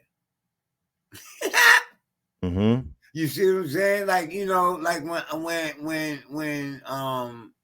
Eminem said, you know, Bit Rakim style, you know, R, the A to the K I am. If I wasn't, then why would I say that was called, you know, from the Rhyme Gets Rougher. That was called tribute. See, biting became, it was used in tribute a few times and people just ran with it now. They just do everything. Like I watched another meme of Drake. I like Drake, don't get it twisted, right? Yes, you know. Right. And they showed how he bit like 12 different rappers in this music. Yeah. He's notorious for that Yeah, shit. I said, Jesus Christ. And my girl said, what? And I said, nigga from Canada. He's not from New York. He don't really know what rap is, hip hop. He's not Right. from, so he got it from. It's an import. Now, what I'm sitting there thinking is that there's got to be the business got to be brought back home in the sense that it got to be brought back to the originality and the clever wordplay, man, because this is the artistry that brought it alive in the first fucking Place. You see, feel me? yeah. So if you're not returning it, if you're not coming back home with the shit, then you only taking it further and further from away. Right. Yeah. Stealing. See, and everything evolved. Don't get me twisted. It don't went from the boom bap to the track beat. You see what I'm saying? Yep. But the fact that you got to understand this: poetry and war poetry and vainglory, okay, and all of this in poetic form goes all the way back to ancient Egypt, man. Mm-hmm. You dig? There was a poet who put out something about how the war was, and he had a character in his poetry, and a real warrior answered him and was like, "What do you know about war, man?" Right. You dig? I think I read this in the Anvil of Civilization or in Introduction to African Civilization by George James. So I'm not sure, Mm-hmm. but I remember the passage. So I look today and I understand people don't really realize the sign of Pisces, which is hip hop's ascendant, and the planet Neptune, these things are on the frequency of the imagination in terms of what they give indication to. And therefore hip hop being born as an imaginative form of entertainment, that is, an imaginative and inspirational, which is Pisces, form of entertainment, which is Leo, because they got the sun in Leo and the ascendant in Pisces. See, a lot of people don't understand what I'm talking about because the ascendant sign is the avatar and expression for the energy of the sun sign. So just like your body is the cavity through which the megaphone through which your desires are expressed from your soul. Thought not the cause of it all. I gotta say this. I got right. You desire is the cause of it all, man. You hear because your mother and father was desiring each other. Okay, that's a fact. And you get hungry, then you think about something to eat, man. Okay, and I'm done with that. Okay, so a desire. So your desires got to be straight, man. And the desires of these cats are just to be popular, or just there's another agenda that they working with. You get what I'm saying? Yeah. So the transformation is going to happen. Which really needs to be examined. There has been so many distractions thrown up to distract us. To keep us from realizing, what's going on is this AI thing. Mm-hmm. This is going to transform the music industry like you don't even know. Oh man, I already know. Okay, so they're already trying to secure their voice imprints and shit. The electronic voices, so that that can't be done, right? Right. The thing is, it's gonna be done anyway. Right. Yeah. So, yeah. Yeah. Business is business. Ain't nothing stopping business. So, but what I'm looking at in the 50-year chart, first you got to understand, y'all, that the natal chart, that the birth chart, is the favorite. Jesus Christ. The birth chart is the favorite. Can y'all still see my screen? Yes. Yeah. Okay. So this one. Yeah, this one. So this is the original birth chart. And Neptune is here in the 9th place in the imprint, in the natal imprint of this chart, which is the planet of music is here, like being broadcasted, being big, and because it's close to the top of the chart, and the ruler of that is close to the top of the chart. Then Jupiter, the ruler of this sign, is at the top with the ruler of music, right? And the planet, the planet, we call this a planet. It's the moon, right? Really a satellite of the Earth, but astrologically it acts as a planet. It gives life and light to this Saturn down here. So there's gonna have to be a return to the roots and a restructure in his presentation, man. We add 50 days to this, that symbolizes 50 years. The moon is moving in on Neptune, which makes you got to think, what was the last time? What was happening the last time in hip hop when a progressed moon ran over Neptune? That was like 27 years ago, 1996. So I couldn't recall off the top what was going on in 96, but I think that was when my favorite, when Queen. That's when Biggie, that's when Pac got killed. Yeah, okay, wow, right. Big died in 97. Yeah, okay. So but 96 is like a highlighted year in hip hop. It's so much going on. It is one of the most. So this was when the moon in the progression chart 27 years ago, which would be 27 days here. Right? If we go back 27, if we go back to 50 days, right? So hip hop was 27 days all right in 96, right? Right. So then we add 27 days, we see the moon in Capricorn coming up on Jupiter. Let me make sure that's 27 days, right? From August 11th, right? Okay, we see the moon in Capricorn and we see Mars in Taurus. Now that's really deep. Mars is the planet of murder, man. Thou shalt not kill. You dig? Mars deals with murder, violence, and this is not only talking about gun violence. Tupac was a Gemini, right? Yeah. But he had a Virgo rising. He died of a violent death too. This is the year that violence really plugged off in hip hop. All the conflict between New York and LA. You dig? That whole beef wasn't really about Tupac and Biggie. No, it wasn't. No, that was Suge. That was Suge and Puff. And Puffy, you goddamn Skippy. Yeah. So, and they used the front. They used them as as the front and man, please. So shields. Anyway, this is when the moon was creeping on Jupiter this year, right? So go back to it, put 50 days up here, right? You were looking at the 50th year now, and the moon is creeping up on Neptune. This is the ruler. When we say ruler, we're not talking about a god that rules from a throne, okay? Right. We're talking about like a yardstick or a meter. The planet is the ruler. It's the ruler, of that sign, of that energy. So the moon is the ruler of the house that holds Saturn's planet. And as we had this conversation, the moon is on hip hop Saturn. So no coincidences going on here. Okay, so this is what made me speak to the structure of the matter and the way the business is administrated.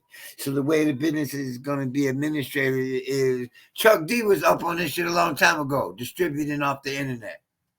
I remember that he was one of the forefathers of, utilizing the web to be independent and to show artists how to enterprise. See, so since Aquarius is the sign of independence, and the planet of desire is moving into Aquarius, and AI is ruled by or measured by the sign of Aquarius and the planet of Uranus. Right. You see, we're going to see sudden changes in how that economy happens. Like you remember Napster. Right. You remember Napster. Yeah, how that changed the whole business. Yep. It was a disruptor. So you flipped it. You can't sleep on these trends manifesting, because it not just affects us. We talk about hip hop, man. It's gonna affect the job, people. Like anything that doesn't require a human presence is gone, yo. That's unemployment rate up sky high out the yin yang. You see what they're gonna do with all them unemployed people that are eventually gonna be homeless? Right. What they gonna do with them? So These are the things that prevail. I don't mean it to detract Right. all the way, but you know, the expression of the music. Neptune and Sagittarius has to do with foreigners, man. It has to do with going abroad. So they can take that old school shit abroad and they gonna love it in Europe. They gonna love it in Australia. You understand? They gonna love it in Japan. They gonna love it in Korea. See, if you're not going global, that's what that Sagittarius represents. Then you wasting your time, you know. You can't compete. You know, you gotta think. It's just the same philosophy as thinking big, dreaming big, and reaching for the stars and reaching high. But everything has to be practical. Saturn in Pisces talks about all the impracticalities. It says a reality check. Okay, for the people born like in the 80s, mid to late 80s, their sleep is being disrupted viciously with this Saturn in Pisces. You see? And this because they have Neptune in Capricorn. And Pluto is getting ready to go back into Aquarius, man. You know, the times are changing. You can't stop progress. Imagine how the railroad destroyed the culture for the indigenous people in this country. Tore it up. But I don't see. And then the highway after that. I don't see. Yeah, exactly. I don't see because the train was used to deliver the materials to build the highway. Right. The highway tore up the villages and the basically the highways were our pathways. So this is what AI is going to do. Now, I don't know which way it's going to shift because goddamn human nature is unpredictable, God. But it's going to shift like this. Real, original, authentic music going to cost like a motherfucker. Oh, for sure. And everything else going to be cheap as fuck. You know, generic. For sure. Yeah. Or motherfuckers is going to be independent, and that's that. Because you can't really, even Nicki Minaj can't fuck with a nigga that just went viral on a 30 million hit. Right. On TikTok. See, she ain't getting 30 million views like that. Yeah. On TikTok. Right. So a person gets just as famous for a moment, but see, you'd be surprised how quickly people forget you because there's so much availability, there's so much talent being thrown about there like that. For sure. You know, the business aspect of it ain't going nowhere though. You see, because of rights and laws and copyrights and trademarks and all that. You know, it's changing the business, but it's always going to be business, man.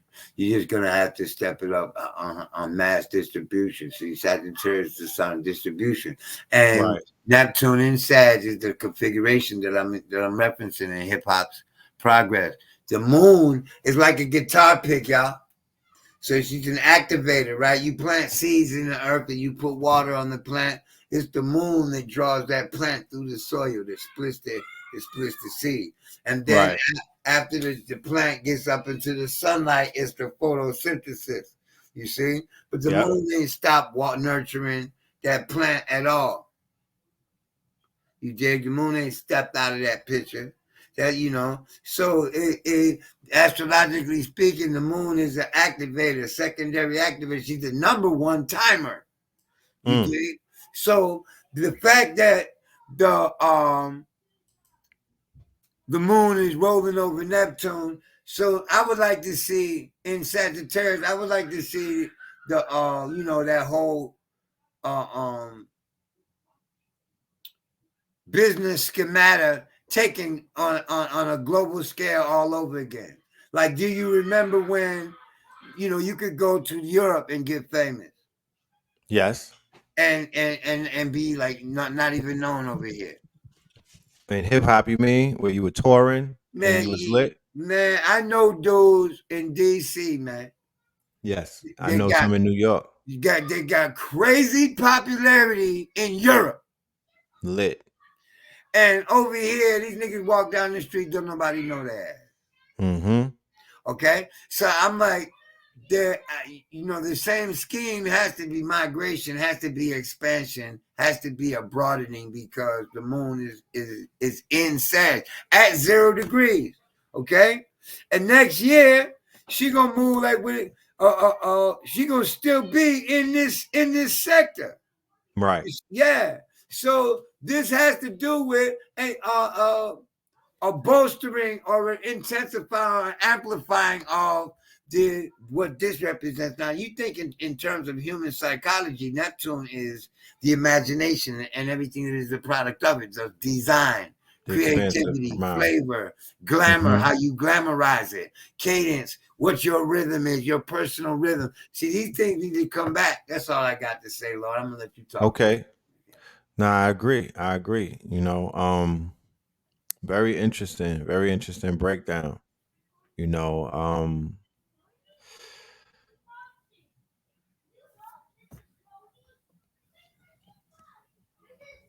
There was something that I was gonna say too. I'm thinking about what that was. You had mentioned something that caught my mind, and I was like, yes.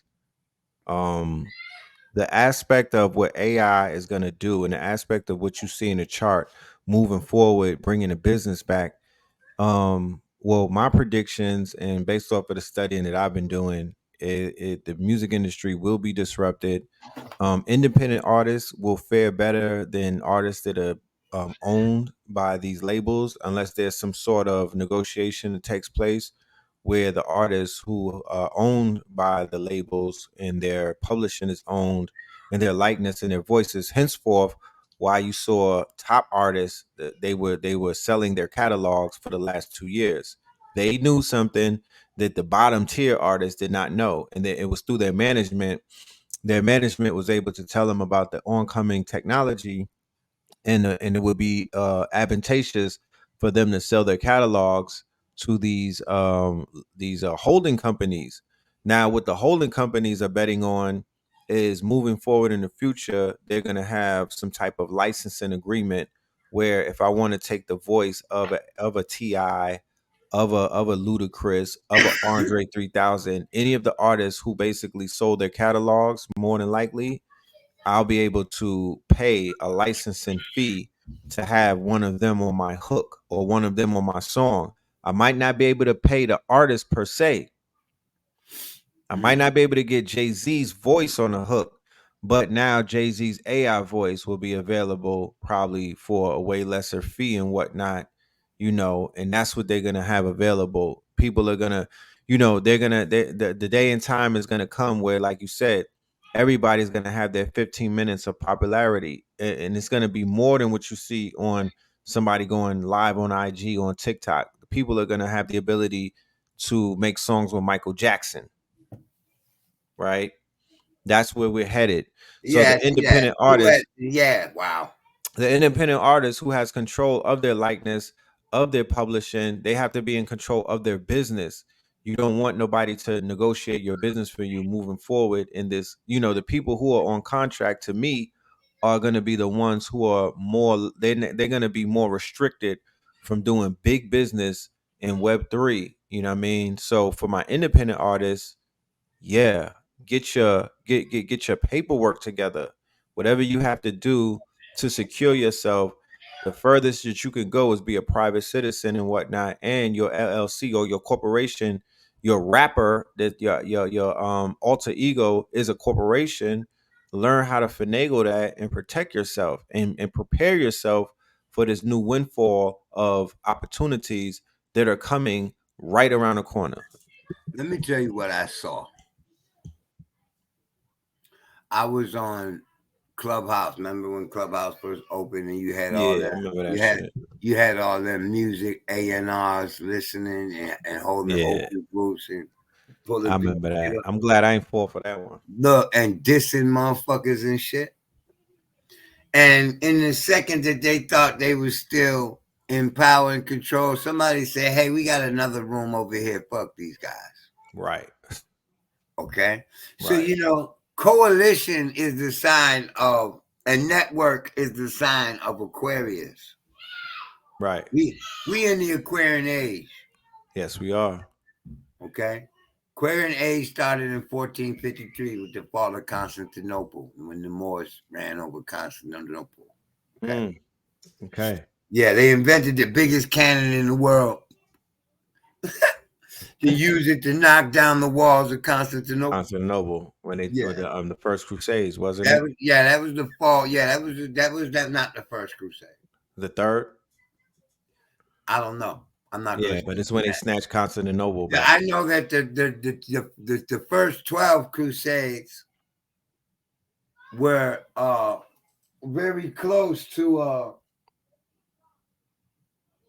shit. Let me give it. They were between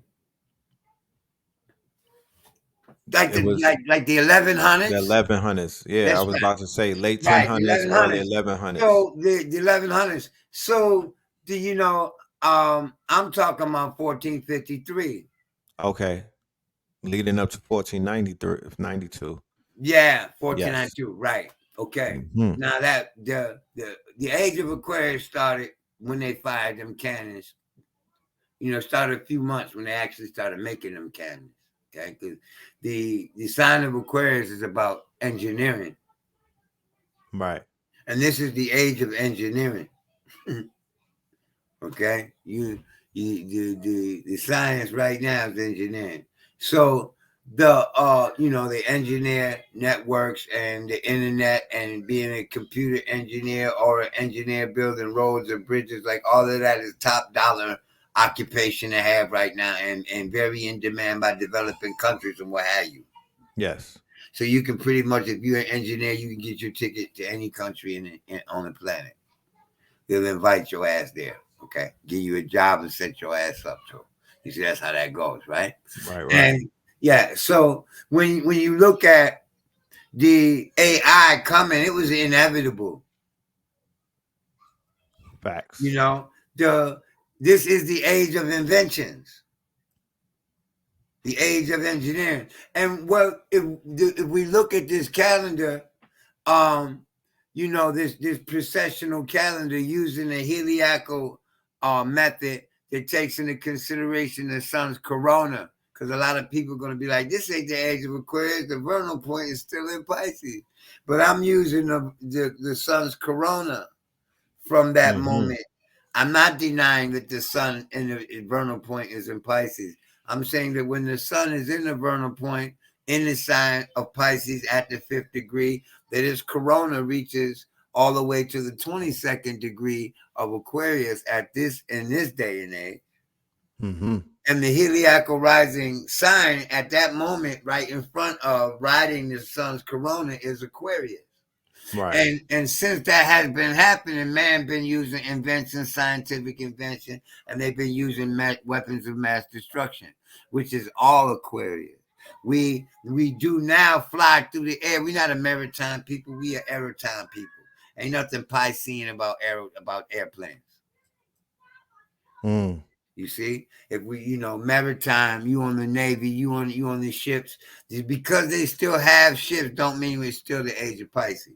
Because they still have religion, don't mean it's still the age of Pisces. The age of Gemini was the breathing exercise of yoga, Right.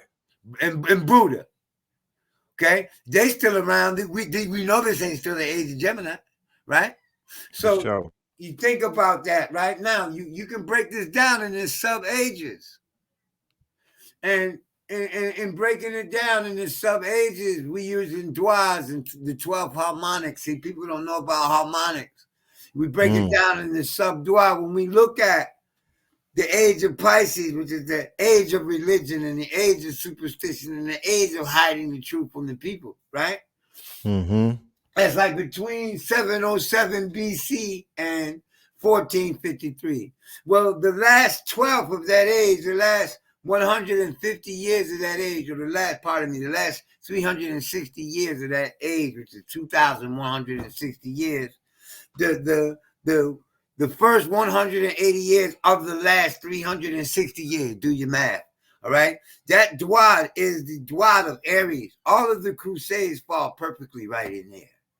And people who know how astrologically the sign of Aries represents the head will find that the Olmecs heads were being dropped plentifully in the Aries dwat of the Aries age. So this is how we know the consistency and truly what age it is. So since we're in the age of freedom and the age of revolution and rapid change, you understand, and technology and engineering, and so man is going to really consciously make an effort to mechanize everything. Like it's really no joke, man.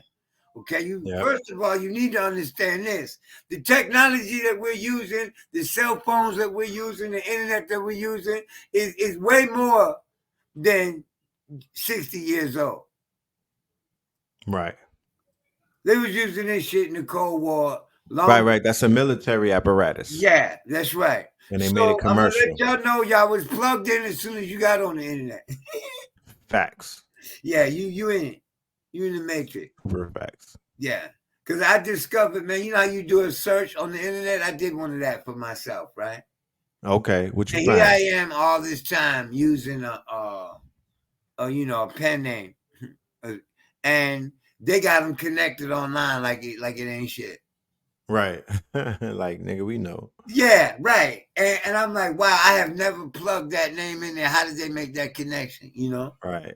So I was like, yeah, this was a military government apparatus when it first came out. So, you know, the entertainment business is a part of the media, and the media is owned and run by the military, man, the military industry complex. The same people got their hands in the prison industry complex, got their all their money up in the music industry. This is why they say drugs, sex, and rock and roll, or you know what I'm saying? So they can create the culture that's gonna take the nigga to jail anyway. See, that people got to wake up to what's going on and use the music for something else. But Neptune deals with not just imagery. It deals with narcotics. It deals with drugs. You know, and you know that's unfortunate that the moon in this chart is applying to it. I can see the drug culture getting real strong expression in the hip hop industry. Big time. Yeah.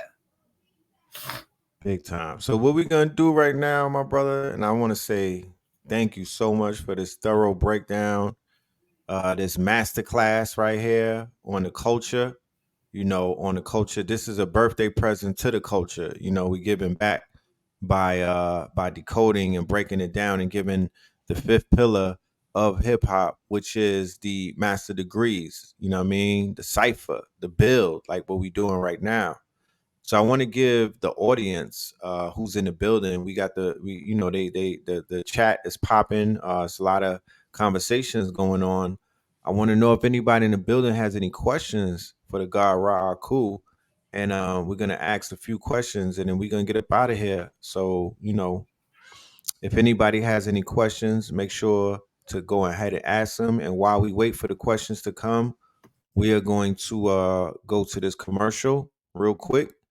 All right, for our Patreon who's sponsoring tonight's show. Shout out to all of my Patreons. Shout out to everybody that supports all of my weekly Patreons who show up to the Chicago Crypto Block Bully class and who show up to our good brother AKHU's class. So without further ado, let's go ahead to the commercials. All right.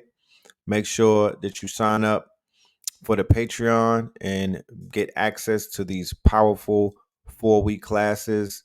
And also, not just the 4-week classes alone, but we have the archives of the 4-week classes. We have about 8 weeks to 12 weeks of classes that we've been conducting. So definitely tap in.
Make sure y'all go and check out the Patreon. It has a lot to offer. You will be pleasantly pleased with the amount of information that we've accumulated for the family over there. So take full advantage of it.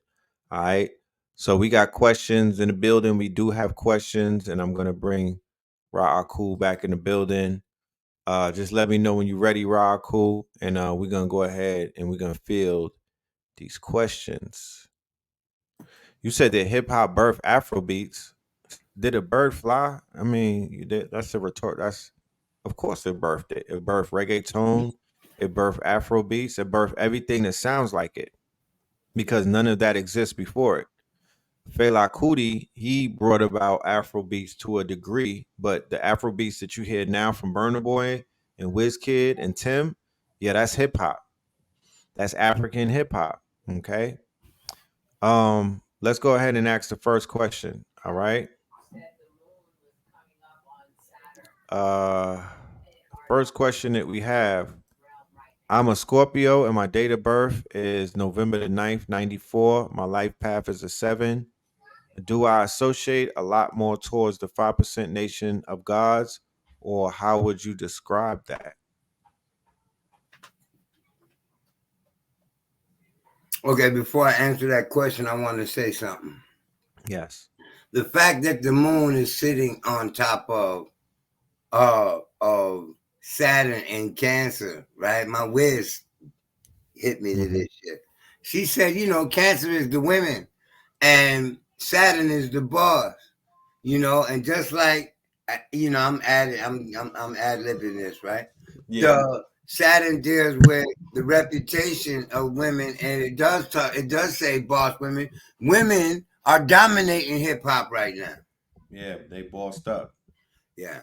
So anyway, Scorpio in date of birth is 11/9/94.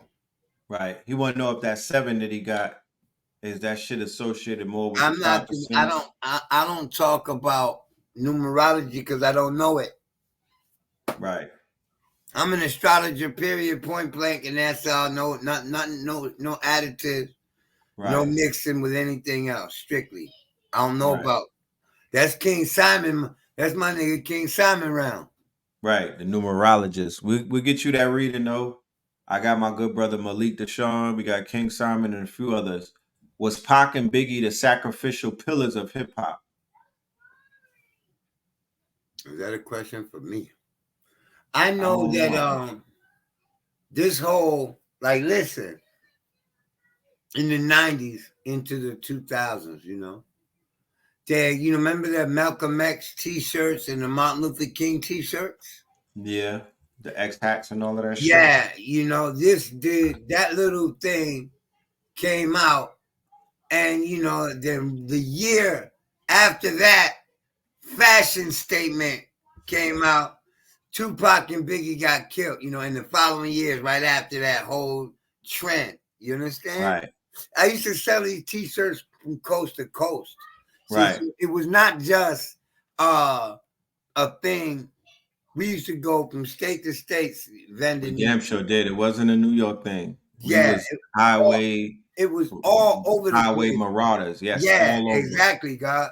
We was all over travelers. the doing yeah, this we was travelers. We take our show on the motherfucking road. No, so what people don't see is it's like they tried to play every 20 years, right? Right. Or so. So it could be 22 years or 18 years, but it, the average is every 20 years is 22 years or so. Right. They do this, they have a public killing of, of the king? Public killing. Yeah, man, like it was Martin Luther King and Malcolm X. They tried to use Biggie and Pac to play the same game over again. Right. You see what I'm Killing saying? of the kings. Yeah. So, when they talk about sacrificial pillars, I don't know if it's like some grand ritual, shot calling experience going on, and they killing family members. I don't know nothing about that. That's a little bit too far-fetched for my imagination to delve in and come out thinking rationally about it. I'm thinking that, it was some inter-business shit. You know, definitely. But the way it's portrayed in the media is that there's a sacrifice, and everybody felt it as such. Yes, we did. So it doesn't matter whether I give veracity to it as a pillar of sacrifice. Right. Right. Women, are y'all feeling those women artists that are out? Because you know, somebody mentioned that there's a lot of women out. Are y'all into these women? I'm curious. Like, yeah, there's a lot of women, but what is are they qualified? Are they qualified? Or do they have quality? You know what I Yeah, mean? but Like, look, the Saturn talks about the lack of women. Okay, right, so Saturn keyword is lack, right? Like for a long time, hip hop didn't have women, and women still aren't properly represented, man. Women is still, you know what I'm saying? Aren't properly represented, man. yeah, I do agree, but I would say that the women back in the days that were represented, it's almost like they represented for the ones that wasn't there. Like they was representing, their representation was so dominant that they kind of made up for the ones that wasn't there. Like Moni Love, MC Light, Queen Latifah, Bahamadia. You know what I mean? Like those earlier Yeah, iterations of hip hop. yeah, but that ain't what I mean now. Look at it now. How it's easy. It's easy for a chick to get on, nigga. It was not back in the Oh, it day. wasn't like that. Yeah, yeah, yeah. Definitely. It You was dig? not like that. You had to Yeah, go through so many fucking gatekeepers. you know? Yeah, you could get on now overnight. Yeah. Yeah. See, You could blow. and who's selling more records? The top male. I don't know this answer to this question, but I figured it's an answer. This will determine some shit. Who the top rappers, male and female, which one's selling the most, right? The top female, is she outselling the top male rapper? No. Okay. So if that is the case, then but I still see it all over the place. More women, sex sells, man, and so does sexy. All right. Right. Do I use hip hop turning back more Do you conscious? see hip hop turning back more conscious in mainstream music sooner than later? What I see, not in the mainstream, no, because that requires a certain mindset that is not going to repeat itself. You Oh get wow. yeah. This is what's deep is everything is going to get more cliquish, more tribal. Okay, because this is what Aquarius is. Pluto gonna go in there, so and hopefully it's gonna have some Aquarian flavor. So if it does, then it's gonna go back to it more intelligent. Right. You see, because right now the diversity of what we call in conscious rap. Back then, conscious rap was not what it would be today. You dig? Right. Okay. It's different. Yeah, man. It would be entirely a whole nother schemata, a whole nother theme, a whole nother motif. You see where I'm coming from? There's a whole nother set of imagery going to use to convey it. The thing is, what's not going to change is this, and I realized this watching 50 and Rick Ross beef. Okay. Right. Good music gonna sell, God. Good music gonna sell. That's a fact. Yeah. Now this was deep. You have Aquarius represents cliques and tribalisms, and us represents different groups, different classes, right? Different grades. So when you think in those terms, that there's gonna be niches. Everybody's gonna have their niche. Right. Like listen, like a massive market, like a massive mall. Massive, right. You dig what I'm saying? Everybody got to shop in this motherfucker. Right. We headed there now. Okay. So everybody, if you don't have a shop in this massive mall, you in trouble. Right. Yeah, we TikTok shopping is gonna bring that in, and the Vision Pro from Apple is gonna bring that in, where people that have digital assets, they're gonna digitize damn near all of the retail experiences. So that is coming, but TikTok Look, man, shopping all is that gonna boosting. take How over. you gonna boost? They swiping, they finessing shit a whole nother way now. The boosting is digital. My God, how These they gonna niggas are boost? so brave. They got the merchandise. They shipping that shit to a location. They not even going in the store. They having the store ship it to them. Yeah, wow. That's how that's how bold these niggas are. Look, next question is to the mid to late 80s babies having a rough time sleeping, Neptune and Pluto, is there any solutions and remedies, etc.? That's Neptune and Capricorn I'm talking about. And Pluto is there now in Cap, but Neptune is in Pisces. So the Right. Pisces is sign of sleep and Neptune. But the reason why I say that is Saturn in Pisces is what's causing the echo of that generation. Right. So that, and so that there are certain rhythms that come with specific alignments, Right. and the rhythm of Neptune and Pisces is the same. And the rhythm of Saturn and Capricorn is the same. So that generation born with Neptune in Cap are feeling that T-shirt turned inside out. Mm. You dig? Turn in the outside turned in, and so and it's at that time in their life. It's like with the natal promise come true. That's what this science is based on. Right. The alignment that you were born under finds repetition in the constant motion of the universe, and each turn is a cycle. It's like you say to yourself, "I'm 56 years old." Right? Half of 56. What is 25 plus 1.5, 26 and a half, right? You look at the math of that, turn it into one whole circle and find the geometric constants. This is the law of geometry, man. We just using the planets to determine where to look with the geometry. And because this whole solar system is built on it, we got live action in every constant. All right. So this will never go away.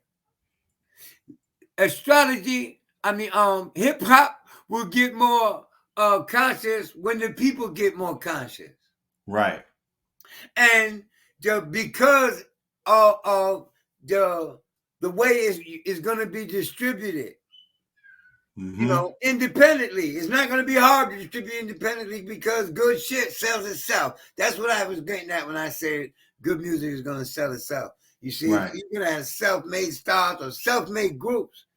You know what I'm saying? Cliques will hook up and exclusivize their shit. Right. Yeah. You see? So you can't get it from nobody but them. You see? If it ever gets to that stage, then real talent is going to be the marker of what sells it in the first place. I can't wait to that. Well, the thing is, it's a slow transition. Pluto's still in Capricorn, changing the nature of business and the hierarchy of business in the marketplace. And, the haves and the have-nots. Well, once, the trend starts changing, the haves resist. Right. So, we got to deal with the resistance. But eventually it's going to be broken. And as Pluto moves into Aquarius, that revolution is going to turn. Independence, that is what the sign of Aquarius is. And Pluto is the planet of power. So power will be in the hands of the independents. That's what I was getting at when I spoke about what happened on Clubhouse and digress. Pardon me.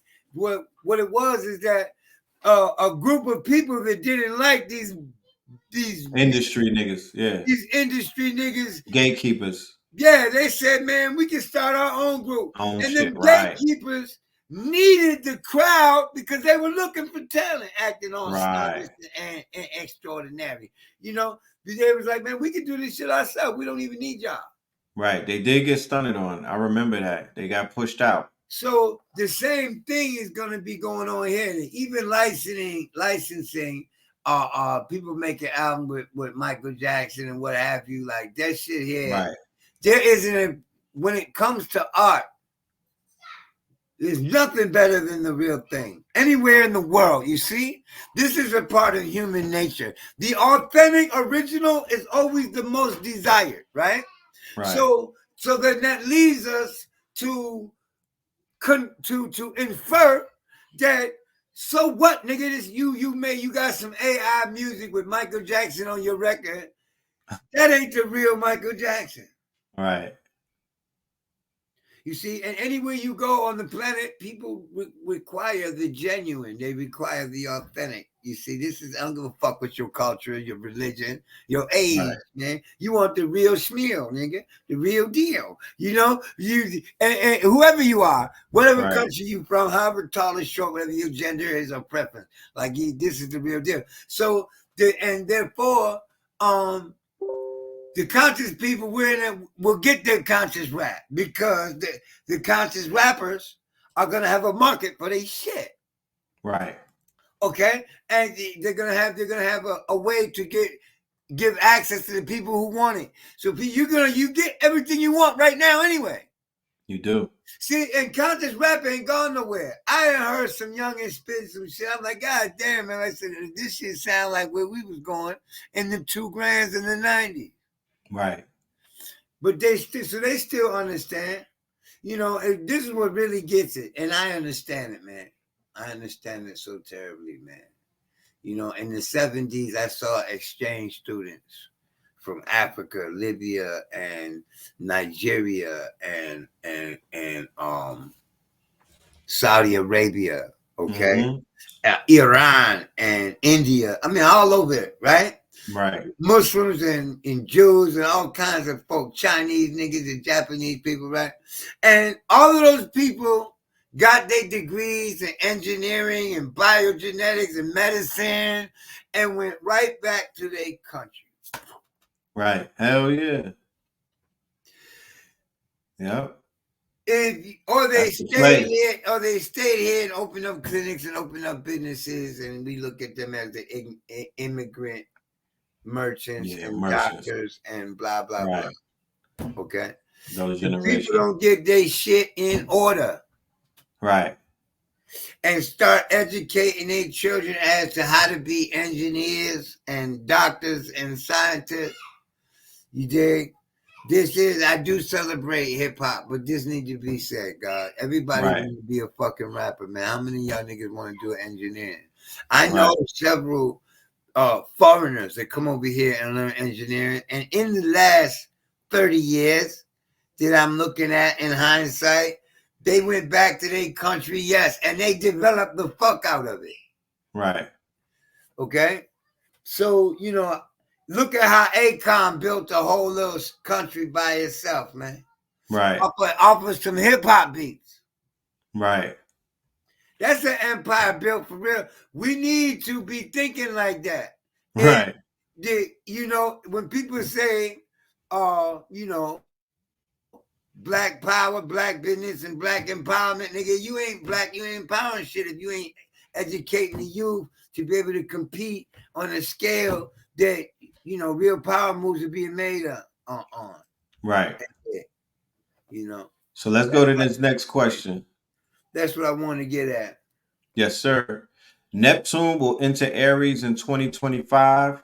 What kind of themes may we look forward to within the music when this happens? Oh, that was a good question. That's a good one. Yeah, man. Because Neptune through the sign shows the change of music. You dig? And also other social trends. Okay. Right. So Neptune in Aries is more warlike, man. Is more competitive. It's more individualistic. It's more self-expression. It's more solo. Like I can see solo artists dominating for that whole. That's always been the case, right? But Aranos also talks about the group dynamics. So the solo group, individual alliance mindset is what I see in play with that. All right. Neptune in Aries, it's like more hostile, man, more geared towards self-expression. You know, every individual having a voice is what I see with that, right? Having an expression of their own creativity. And the fact that Jupiter, where is Jupiter going to be at that time? Neptune in 2025. Let me see. And it is now 23. That's 2 signs from where to be towards Cancer. Wow. I don't know, man. I gotta really look at the chart for that. You know. What's the next?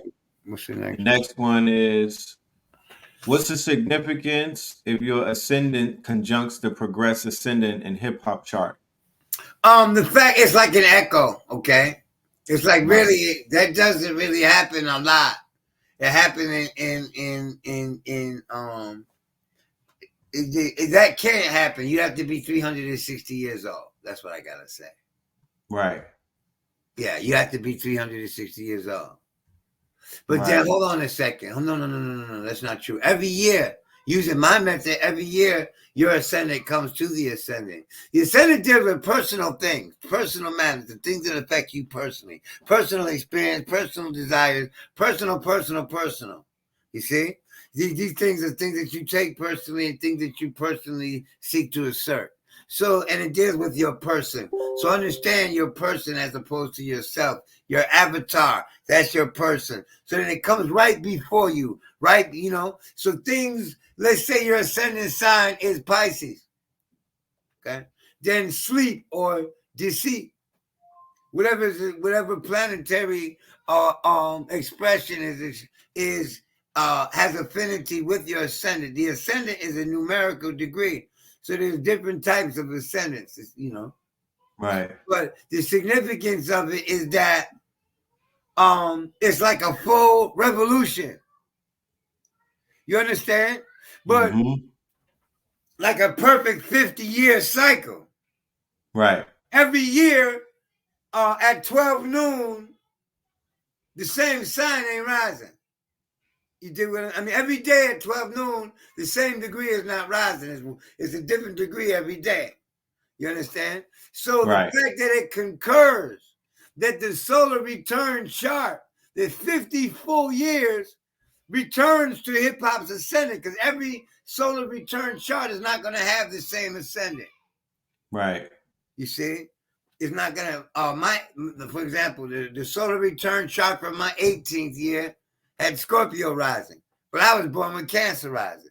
The solar return chart for like my 43rd year had Gemini rising. You understand what I'm saying? And therefore, for it to return back to the ascendant is rare, because a full year is 365 and almost 90 degrees.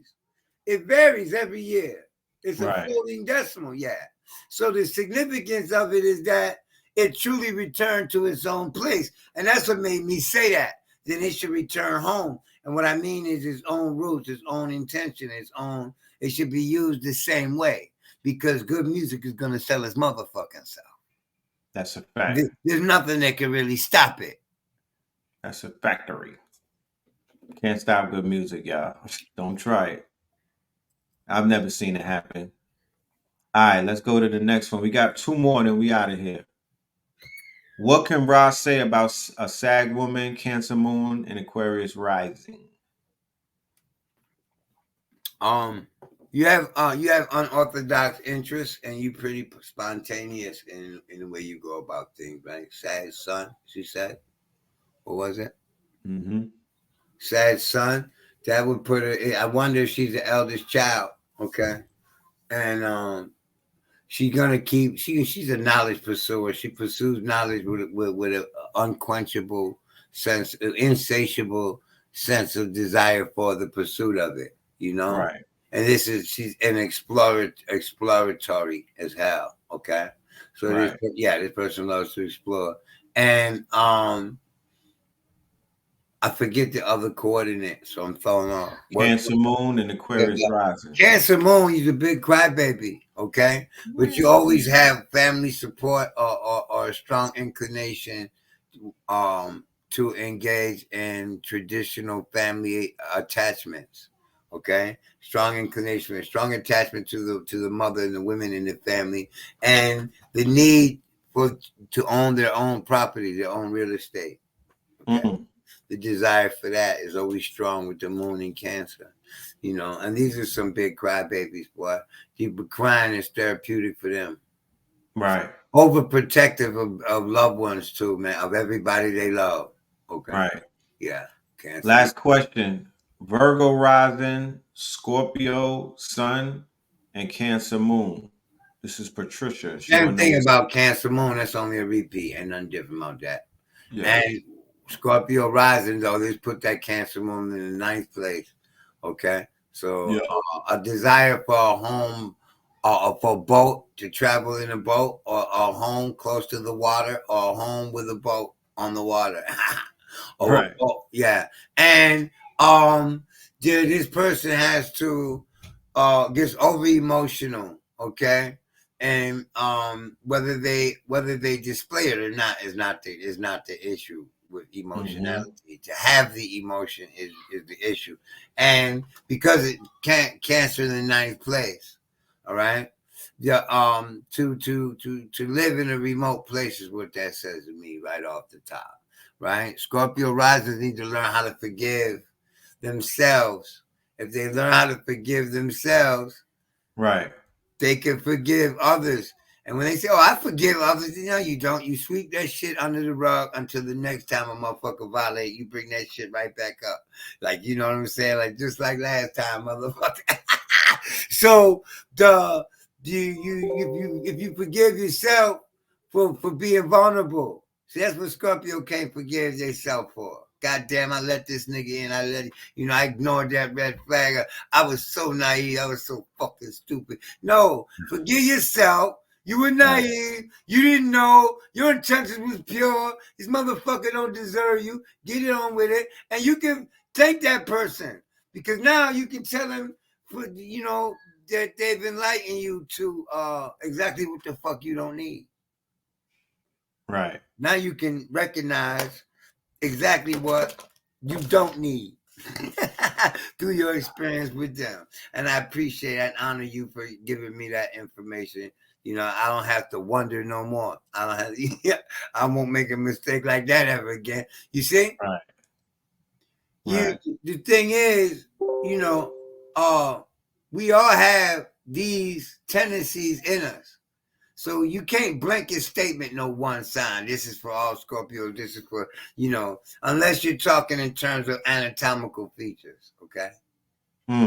Your injuries. There are Scorpio injuries, Gemini injuries. But people are all 12 of the sign. This is why you have multiple interests, and you caught up in a whirlwind of multiple cycles happening all at once. Yeah. It's a little bit more complex than simplified explanations convey. But if you're interested in it, you find yourself a tool worthy of enlightening yourself with and for. Yes. Yes, sir. Yeah, So man. we have more questions. We out. Yeah, I want to share this list before I get up out of here. This is my top 10 God Hops albums. This is just for somebody who may be new in the building, who may never even heard of this music or these albums. This is some shit that you could do tonight and plug in and just update yourself, upgrade your whole existence. These albums represent the soundtrack. I call this the God Hop Top 10. This has nothing to do with commercial hip hop, shit that you heard on the radio, artists that you grew up listening to and all of that. This don't got nothing to do with that. This has to do with the community, right? When the community was growing, when the community was moving forward, when a lot of the people on the line right here wasn't even quote unquote awake, you didn't even take the red pill. We had a soundtrack, we had music, we had musicians, we had our own music, you know what I mean? And this is my top 10 from that era and from that time. Of course, the first one, and it's in no particular order, And the first one is our album, my album, that was executive produced by Kambada, called Scorpion King, right? 2016, right? Scorpion King. That is my seminal works, a classic, a bona fide classic. The song Red and Blue Purple Like Prince, made for this. All of that comes off of this album. Yeah, lit. Batman Mafia, hands down, my favorite A.A. Rashid project. I didn't even know the God had bars like that. This one right here blew me away when I heard it. This shit right here, this comes before Scorpion King. I was only doing mixtapes up until now. And he dropped this shit, and it changed the game and whatnot. Salute to the Kabbalah God, you know what I mean, for doing what it for his contribution. Rock, the sharecropper's daughter. Shout out to Soul Messiah. This is the queen of God Hop. You can't mention God Hop without mentioning Rock and Soul Messiah. So she definitely gets, she has a two albums that are my top on this shit right here. Twin the album, Red and Blue Pill 2018, bars on bars on bars. This is Blue Pill's breakout album, in my humble opinion. This is when he really started to, cut his teeth and really stand out as a standout artist. The poetry on this shit is fucking crazy. I've never heard better poetry, and I'm being biased because that's my brother, but I've never heard better poetry since Blue Pill's what was that? Beautiful Art, Solar Activation. It's a few of them shits. Hotel. Yeah, he bodied that. That's a double album. Cyrock, Nebuchadnezzar, classic, you know what I mean? Classic. Holy Ghost, Kambada, Black Magic, The Fucking Truth, you know what I mean? One of the best albums this community turned out. And this represents a whole era. You know what I mean? This shit represents a whole era on Black Magic and in the community, 2017, 18. Ampool, aka Bashir, with New 13, right? God Hop, new sound. Nobody sounds like him. He's a fucking legend. This album is legendary. Kambada, LSD, Lunar Solar Duality, hands down one of the best albums from Kambada. The shit was a classic. Lyrics top tier, beats top tier, flows top tier, concepts top tier, right? Lizzie Jeff, Diary of a Rap Priestess, Lizzie Jeff. You already know what it is. You know what I mean? You know how I get down when it comes to Lizzie Jeff and her skills and what she brings to the game and who she is as an artist. You know what I mean? I think she's one of the best artists, and I'm not using male or female. She's just one of the best artists, in my humble opinion. That's just how I feel. And we rounded out Red Summer 2020, Red Pillar, Red Summer.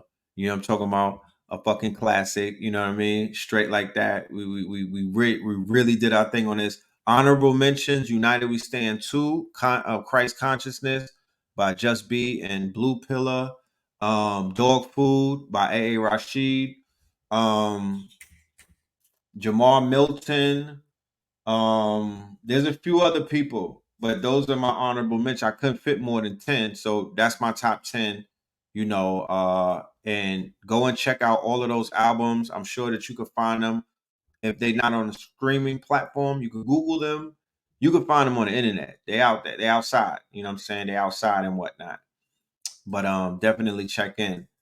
AKHU, if you want to leave us with anything, I know people are asking for your information.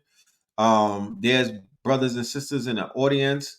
You may not be aware of it, but me and this good brother Doug, we do a weekly class on Patreon, and we've been doing this for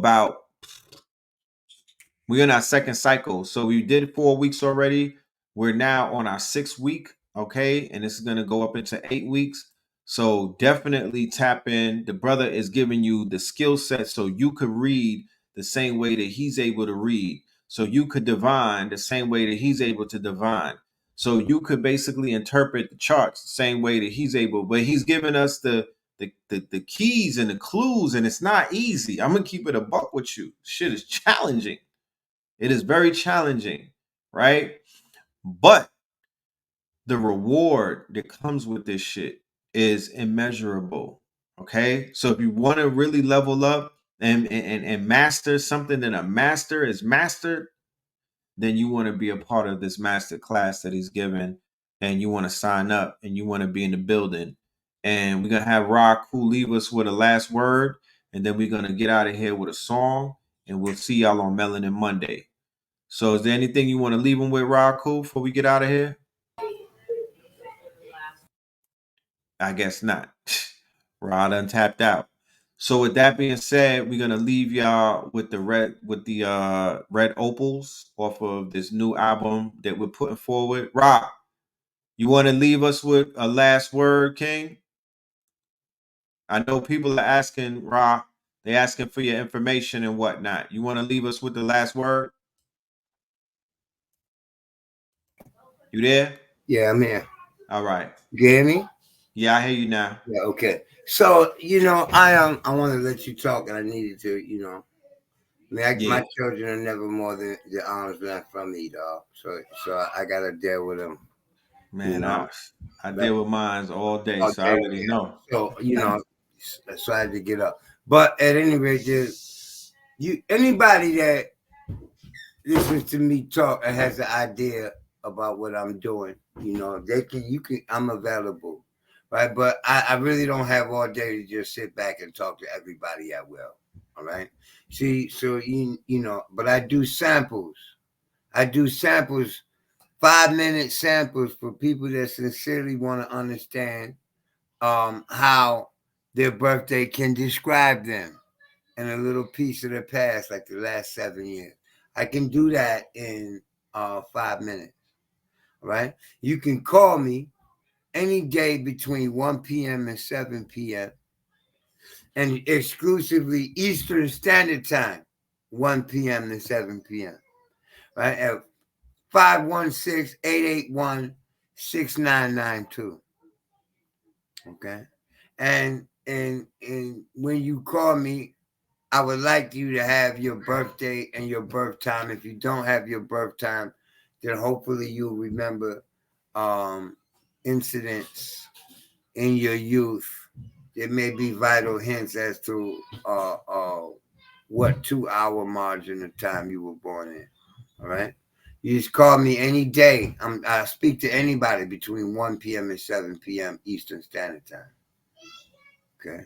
That's the correct number right there, King? Yes, sir, God. All right. So here y'all have it.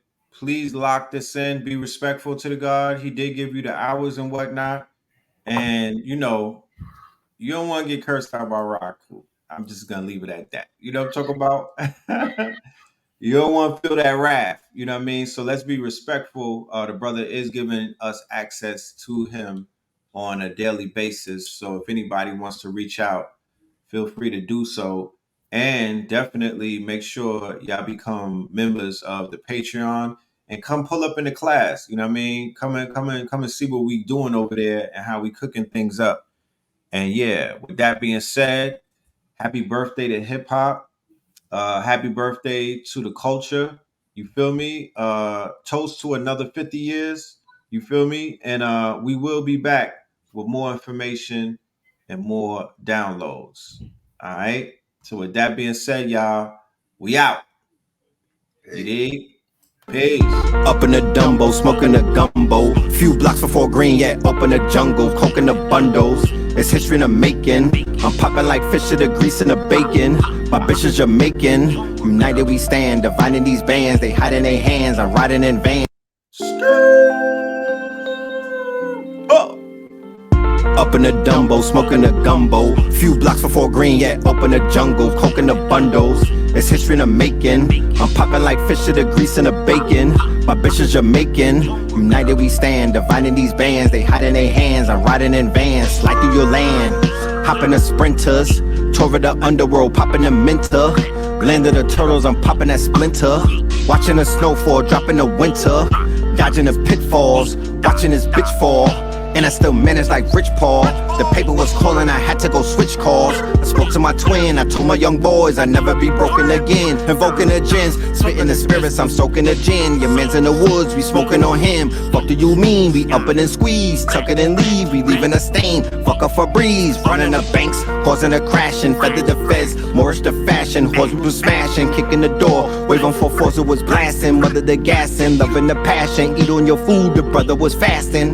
The weapon that formed against me was me. Perfected the storm as Bentley receipts. Washing the Benjis, we rinse and repeat. Century of self, I'm centered on me. Red as the pillar, I'm pushing the piece. Higher the level, I'm pushing the keys. They going for 19. The summer is mine, I'm going for 19. Thunder and lightning flooded a bright lane.